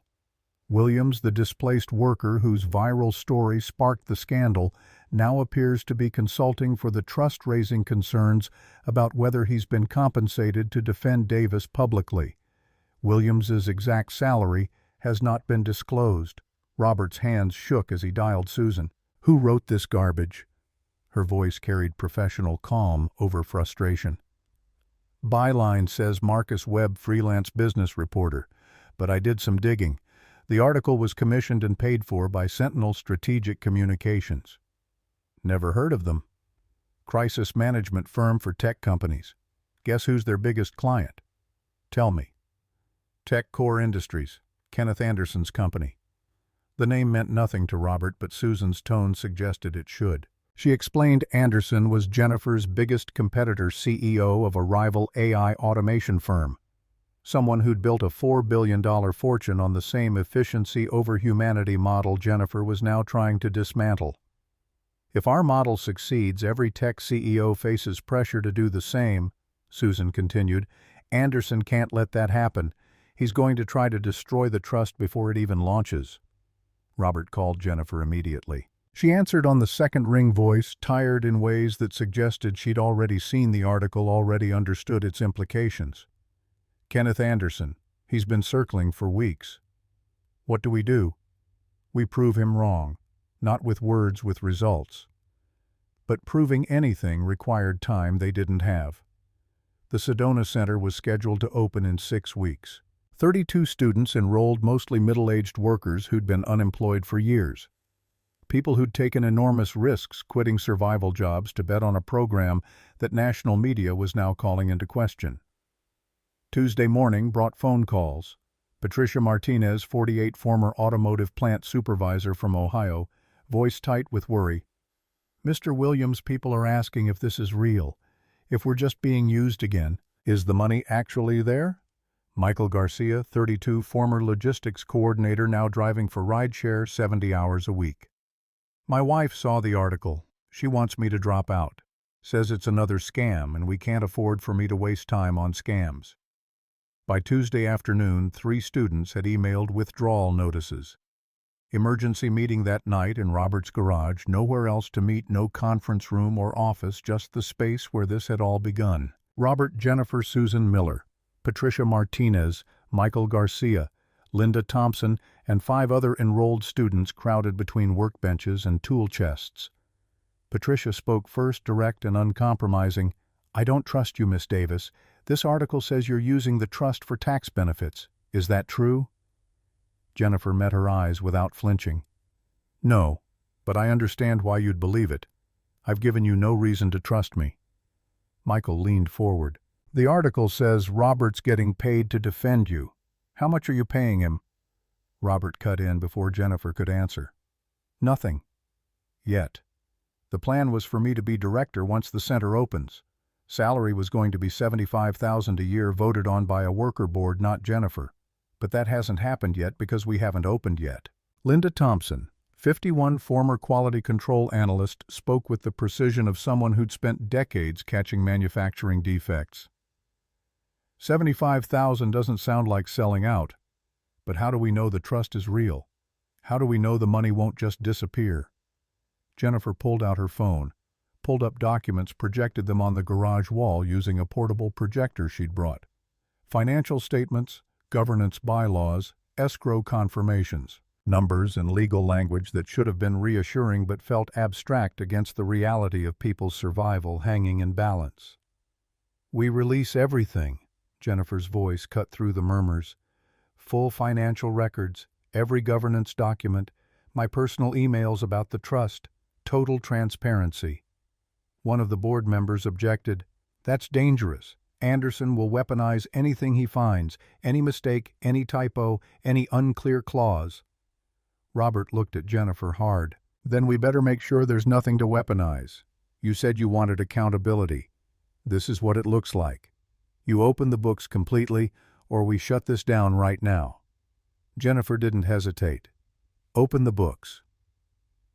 Wednesday morning, the Crosstech Worker Restitution Trust website uploaded 2,347 pages of documents, every contract, every financial transaction, every governance bylaw, every email between Jennifer and trust administrators, Robert's proposed salary agreement showing worker board approval process, bank statements proving funds in escrow, legal opinions on tax treatment demonstrating the trust wasn't a shelter, but a legitimate charitable vehicle with no personal benefit to Jennifer.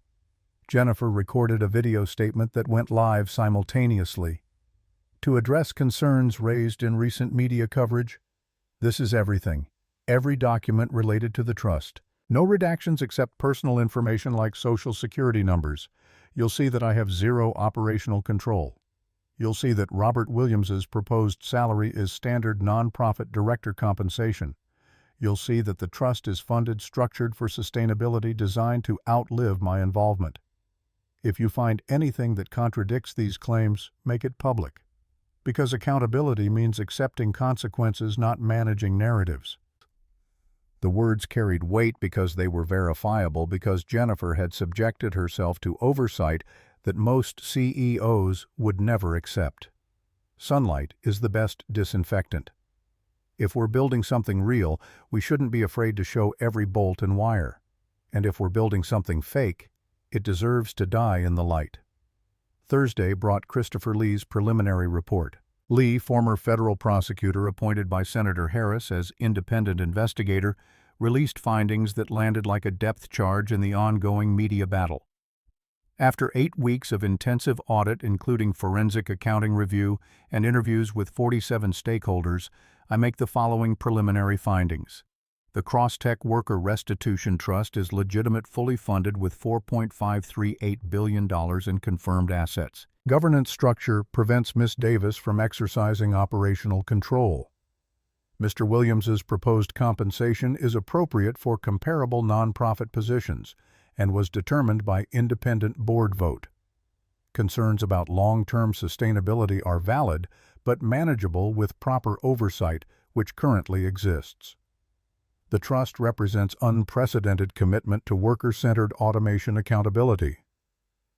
By Friday, the tide had turned. Washington Post editorial, Jennifer Davis's radical accountability experiment deserves a chance. New York Times analysis, Crosstech Trust audit confirms legitimacy challenges tech industry norms. Even Fox Business ran cautiously positive coverage. Worker-led training model shows promise in early testing. Students returned. Patricia Martinez called Friday afternoon. Mr. Williams, I read the audit. I'm back in. Michael Garcia. My wife read the documents. She said I'd be stupid not to do this. By Friday evening, 31 of 32 students had recommitted. But Kenneth Anderson wasn't finished.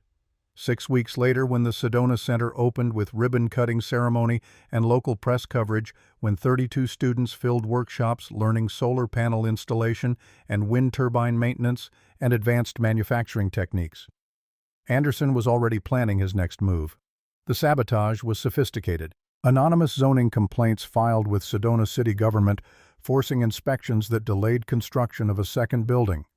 Former Crosstech employees, people who'd been laid off in Jennifer's cost-cutting before her transformation, contacted students with emails claiming the whole thing was a scam, that Jennifer was using them for PR, that the money would dry up within months. Social media campaigns emerged from nowhere. #CrosstechScam, trending in tech circles. Anonymous accounts posting seemingly inside information about trust mismanagement that was detailed enough to sound credible, but vague enough to be unfalsifiable. 3 months after opening, when the first cohort was halfway through their training, someone leaked partial trust documents to Breitbart News. The leak was surgical, carefully selected pages taken out of context to create false impressions. One leaked page showed Jennifer retaining advisory authority over major expenditures while omitting the page that explicitly defined advisory as non-binding and showed Worker Board having final approval. Another showed Robert's compensation as $500,000, while omitting that this was a cumulative 7-year projection, not annual salary. Headlines exploded across right-wing media: leaked docs, Crosstech reform, a sham CEO still in control. Displaced worker cashing, and Robert Williams gets $500,000 to defend Billionaire. Workshop attendance dropped from 31 to 19 within 2 days. Parents called asking if the program was real or if their kids were being scammed. Local Arizona news picked up the story. Questions swirl around Sedona Worker Center. Patricia Martinez called Robert crying, "Mr. Williams, I quit my Walmart job to do this full-time. If this falls apart, I have nothing." Emergency meeting Monday night. Robert held the leaked documents, comparing them to the full versions on the website. These are real pages, but they're missing context. The full documents prove the opposite of what they're claiming. Linda Thompson. "So, we show the full documents." Susan Miller shook her head. "We already did. They're on the website, all 2,347 pages. Patricia's voice broke. "Then why are people believing the lies?" "Because lies are simpler than truth. A headline saying scam is easier to believe than reading 2,000 pages of legal documents." Jennifer stood, decision crystallizing. "I'll release a video statement. Show the missing pages. Explain the context." Michael Garcia spoke quietly.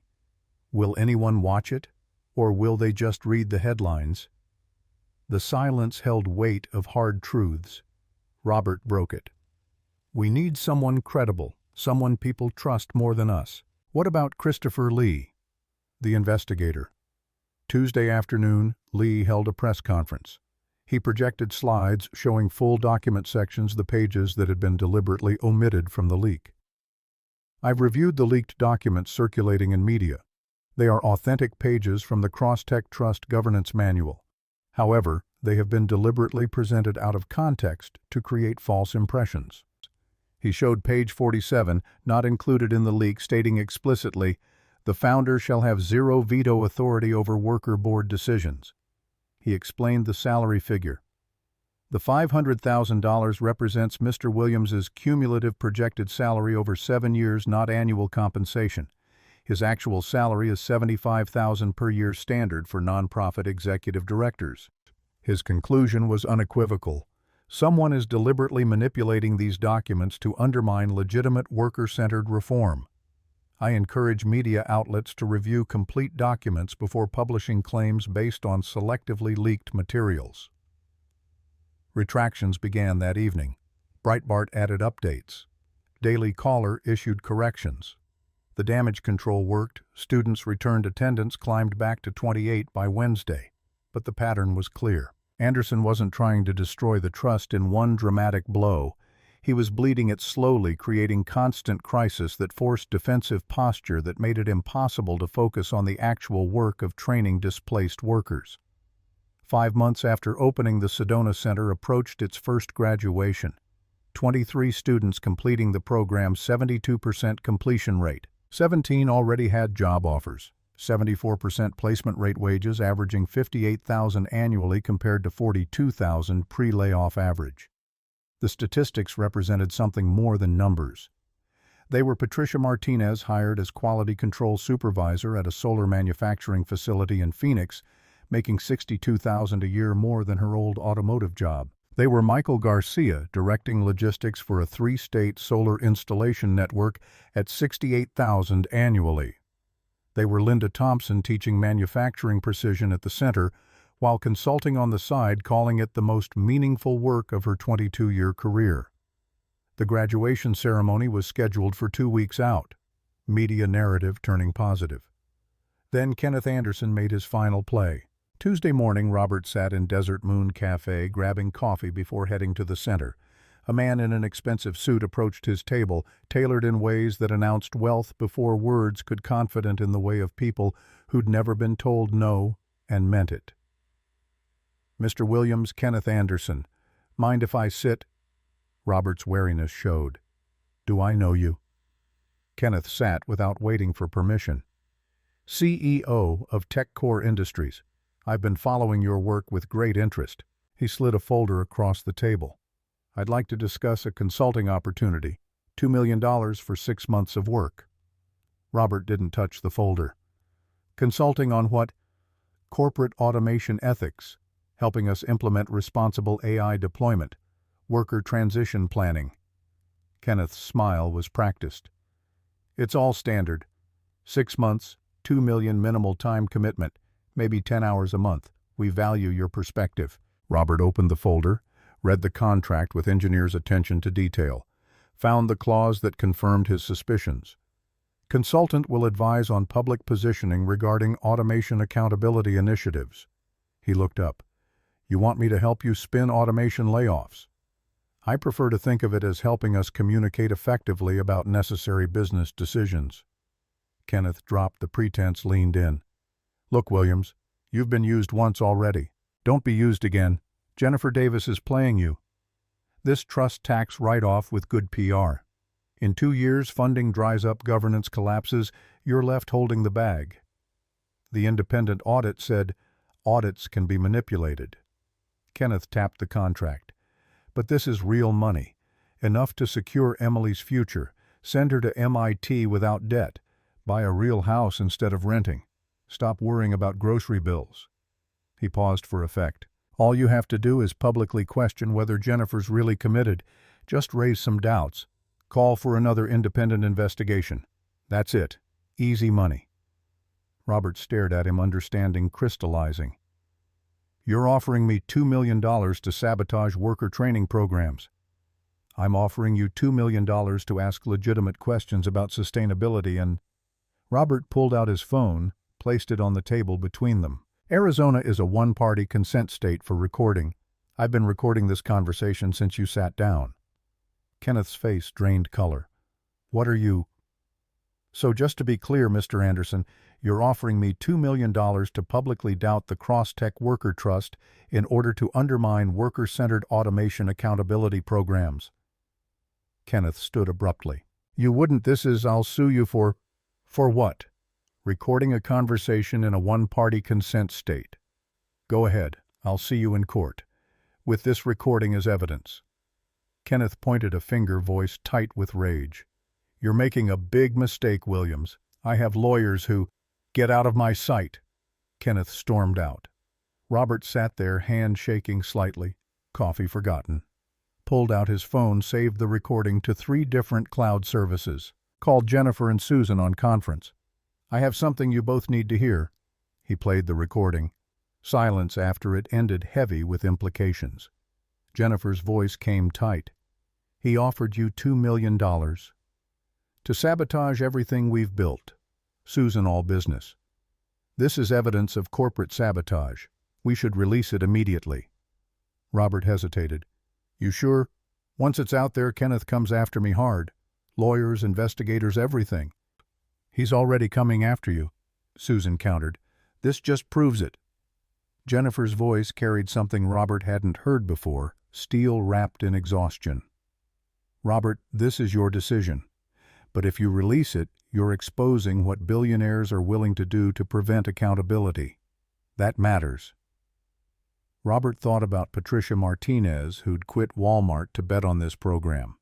About Michael Garcia working 70-hour weeks while retraining. About Linda Thompson and the other 20 students whose futures hung on whether worker-centered models could survive corporate opposition. Let's do it. Wednesday morning, Robert posted the recording to YouTube with a simple statement. Yesterday, Kenneth Anderson, CEO of TechCore Industries, offered me $2 million to publicly question the Cross-Tech Worker Trust. This is what we're up against, billionaires willing to pay millions to prevent other billionaires from doing the right thing. This tells you everything you need to know about why worker-centered programs are necessary. Because the people who profit from automation will do anything to avoid accountability. Viral within 6 hours. 3 million YouTube views by Wednesday evening. Twitter trending #Kenneth Anderson, #automation accountability, #worker rights. Every major network running clips Kenneth's voice. $2 million, just raise some doubts, easy money. Robert's voice, you're offering me $2 million to sabotage worker training programs. Kenneth's voice, I prefer to think of it as helping us communicate effectively. Thursday brought Kenneth's downfall. TechCore board held emergency meeting. Stock down 18% in one day. Major clients requesting meetings. Employees leaking internal emails showing Kenneth knew about the hit pieces, had personally approved the Breitbart leak strategy. TechCore board statement, Thursday afternoon. The board of directors has accepted Kenneth Anderson's resignation effective immediately. We are conducting full internal review of recent public relations activities. Senator Barbara Harris appeared on CNN Thursday evening. The Kenneth Anderson recording proves exactly why we need the automation accountability legislation I'm introducing next month. Workers deserve protection from this kind of corporate manipulation. 3 more senators co-sponsored the bill within 24 hours. It makes you wonder if Kenneth Anderson was willing to pay $2 million to stop one training center, how many other programs have been quietly sabotaged, how many workers have been kept down by billionaires protecting their profits. What would you have done with that money on the table? 2 weeks later, graduation day arrived with Arizona sun making everything sharp and bright. Sedona Center Auditorium filled beyond capacity, 150 seats, all occupied, people standing in back. 23 graduates in caps and gowns that Emily had suggested making themselves to save money, turning necessity into symbol of self-sufficiency. Families filled the front rows. Local community members. Press maintaining respectful distance this time, understanding they were witnessing something that transcended their usual narratives. Senator Harris had flown in as surprise guest, her presence lending governmental weight to grassroots achievement. Robert stood at the podium looking out at faces that represented more than statistics. Each graduate carried a story of displacement and determination of being told they were obsolete and proving the assessment catastrophically wrong. 6 months ago, you walked into this building. You'd been told you were obsolete, that your experience didn't matter, that the future had no place for you. He paused, letting them remember. You were 48, 52, 58 years old. Society said you couldn't learn new skills. You proved them wrong. You'd been unemployed for 2 years, 3 years, 5 years. They said you'd lost your work ethic. You proved them wrong. You were treated as disposable. You proved you're irreplaceable. His voice strengthened with conviction earned through shared struggle. The machines told you that you didn't matter anymore.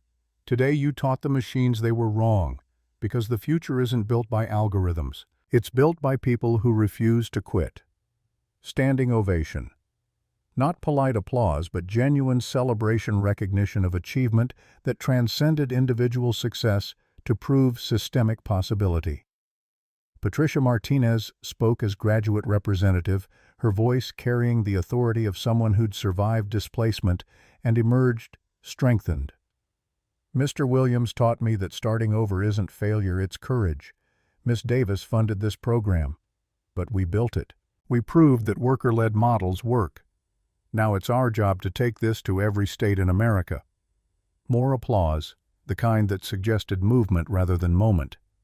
Jennifer sat in the back row deliberately, not on stage, not part of the ceremony program, just watching, crying quietly as students crossed stage receiving certificates that represented new futures.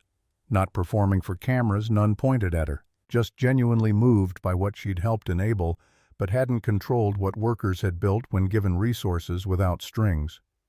After the ceremony, as families took photos and graduates exchanged contact information and promises to stay connected, Jennifer slipped toward the parking lot. Robert caught her. "You leaving already?" She wiped her eyes. "This wasn't about me, didn't want to make it about me. You funded it. You built it. Patricia said it right, I wrote the check. You and the students did the work." Pause. Arizona heat making the air shimmer. "Thank you. For the funding. For subjecting yourself to oversight. For trying." Jennifer's voice came quiet. "Thank you for giving me a chance when I didn't deserve one." Awkward silence. Two people connected by betrayal and repair, not quite friends, but something more complex than allies. "Are we friends now, after everything?" Robert considered honestly. "I don't know. We're something. Partners in repair, maybe. People who share a mission. But friends requires trust. I'm not sure I can give completely." "That's fair. But I'm glad you're part of this work. Glad you chose accountability over image management." Small smile. "That's more than you deserve. But it's what I've got." Jennifer laughed despite tears. "I'll take it."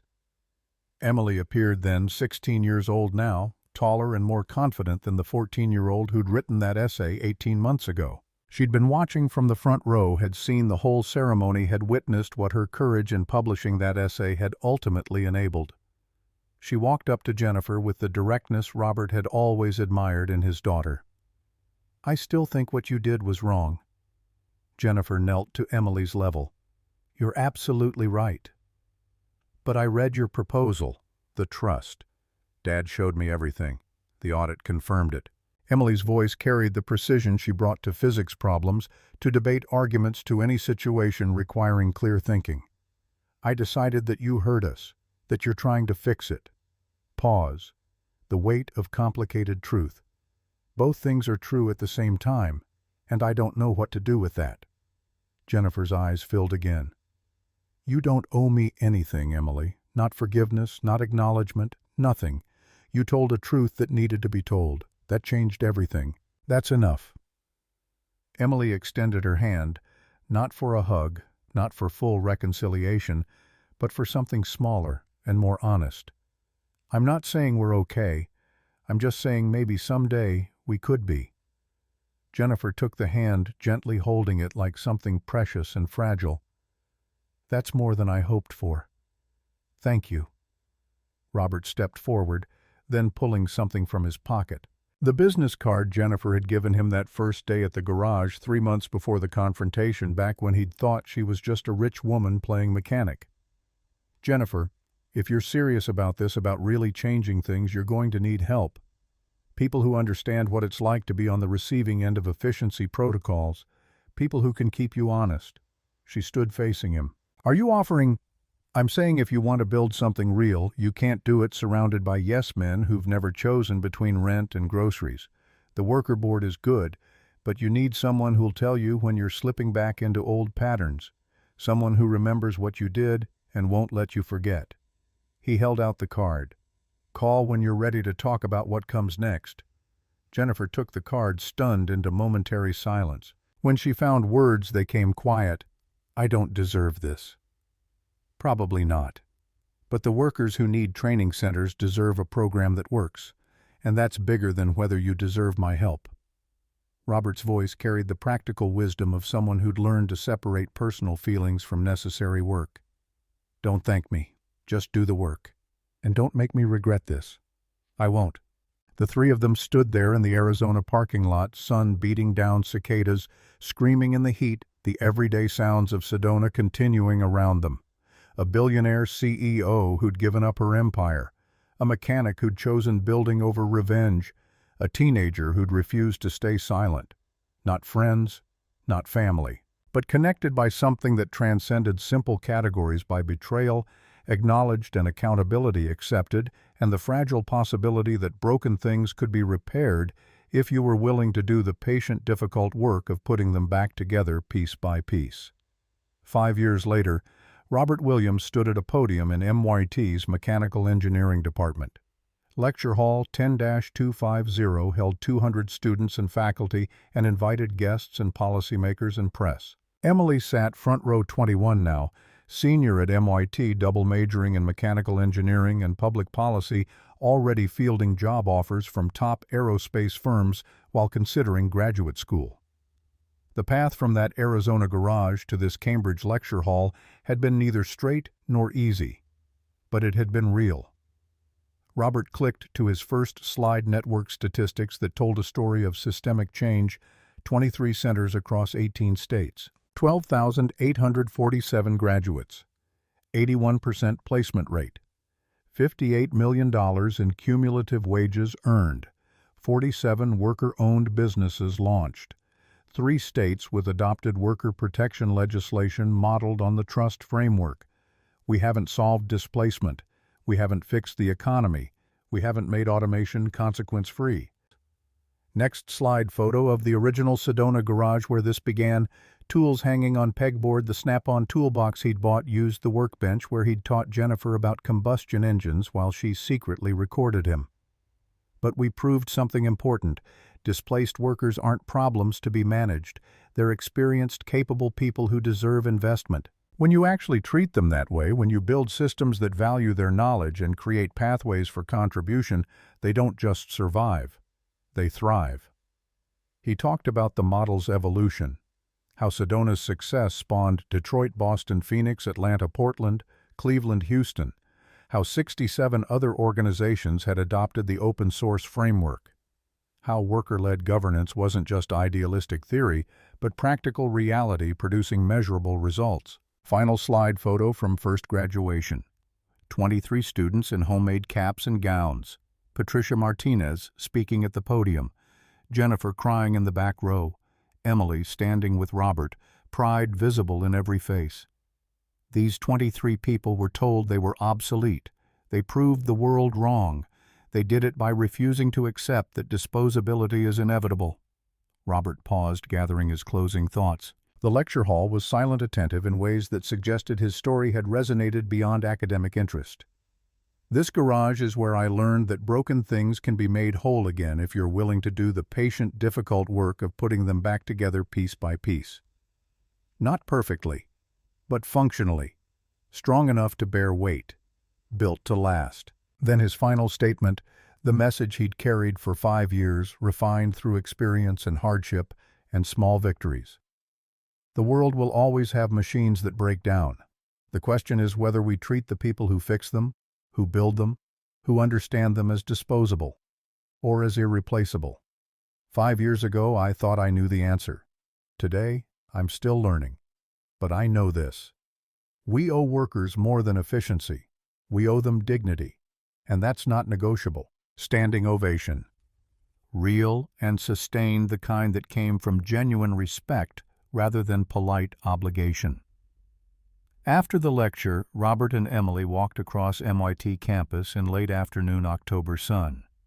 Autumn leaves crunched underfoot, students hurried between classes, the ordinary rhythm of academic life flowing around them. Good speech, Dad. Learned from the best. You started all this with one essay. We started it together. They walked in comfortable silence. Emily would graduate in 6 months, had already decided on graduate school at Stanford, full scholarship, research focused on ethical automation frameworks. Robert would return to Sedona, continue consulting for the network while running his garage teaching community college courses on workforce transitions. Jennifer had moved to Oakland, lived simply, consulted for companies trying to implement responsible automation. They talked monthly, worked together on network expansion, maintained the careful partnership they'd built from wreckage. Not redemption, Not revenge, just repair ongoing and imperfect and sufficient. Robert's phone buzzed. Text from Jennifer. Watched your lecture online, proud of you. New center proposal for Seattle worker-owned from day one, full governance structure ready. Want to consult? Robert showed Emily. You going to help? What do you think? I think you already know the answer. Robert texted back, send me the details, let's talk Monday. They reached Emily's dorm. She turned to hug him, this daughter who'd grown from heartbroken 14-year-old to confident young woman who'd sparked a movement with one brave essay and never stopped pushing for truth. Love you, Dad. Love you too, baby. See you Sunday for dinner. Wouldn't miss it.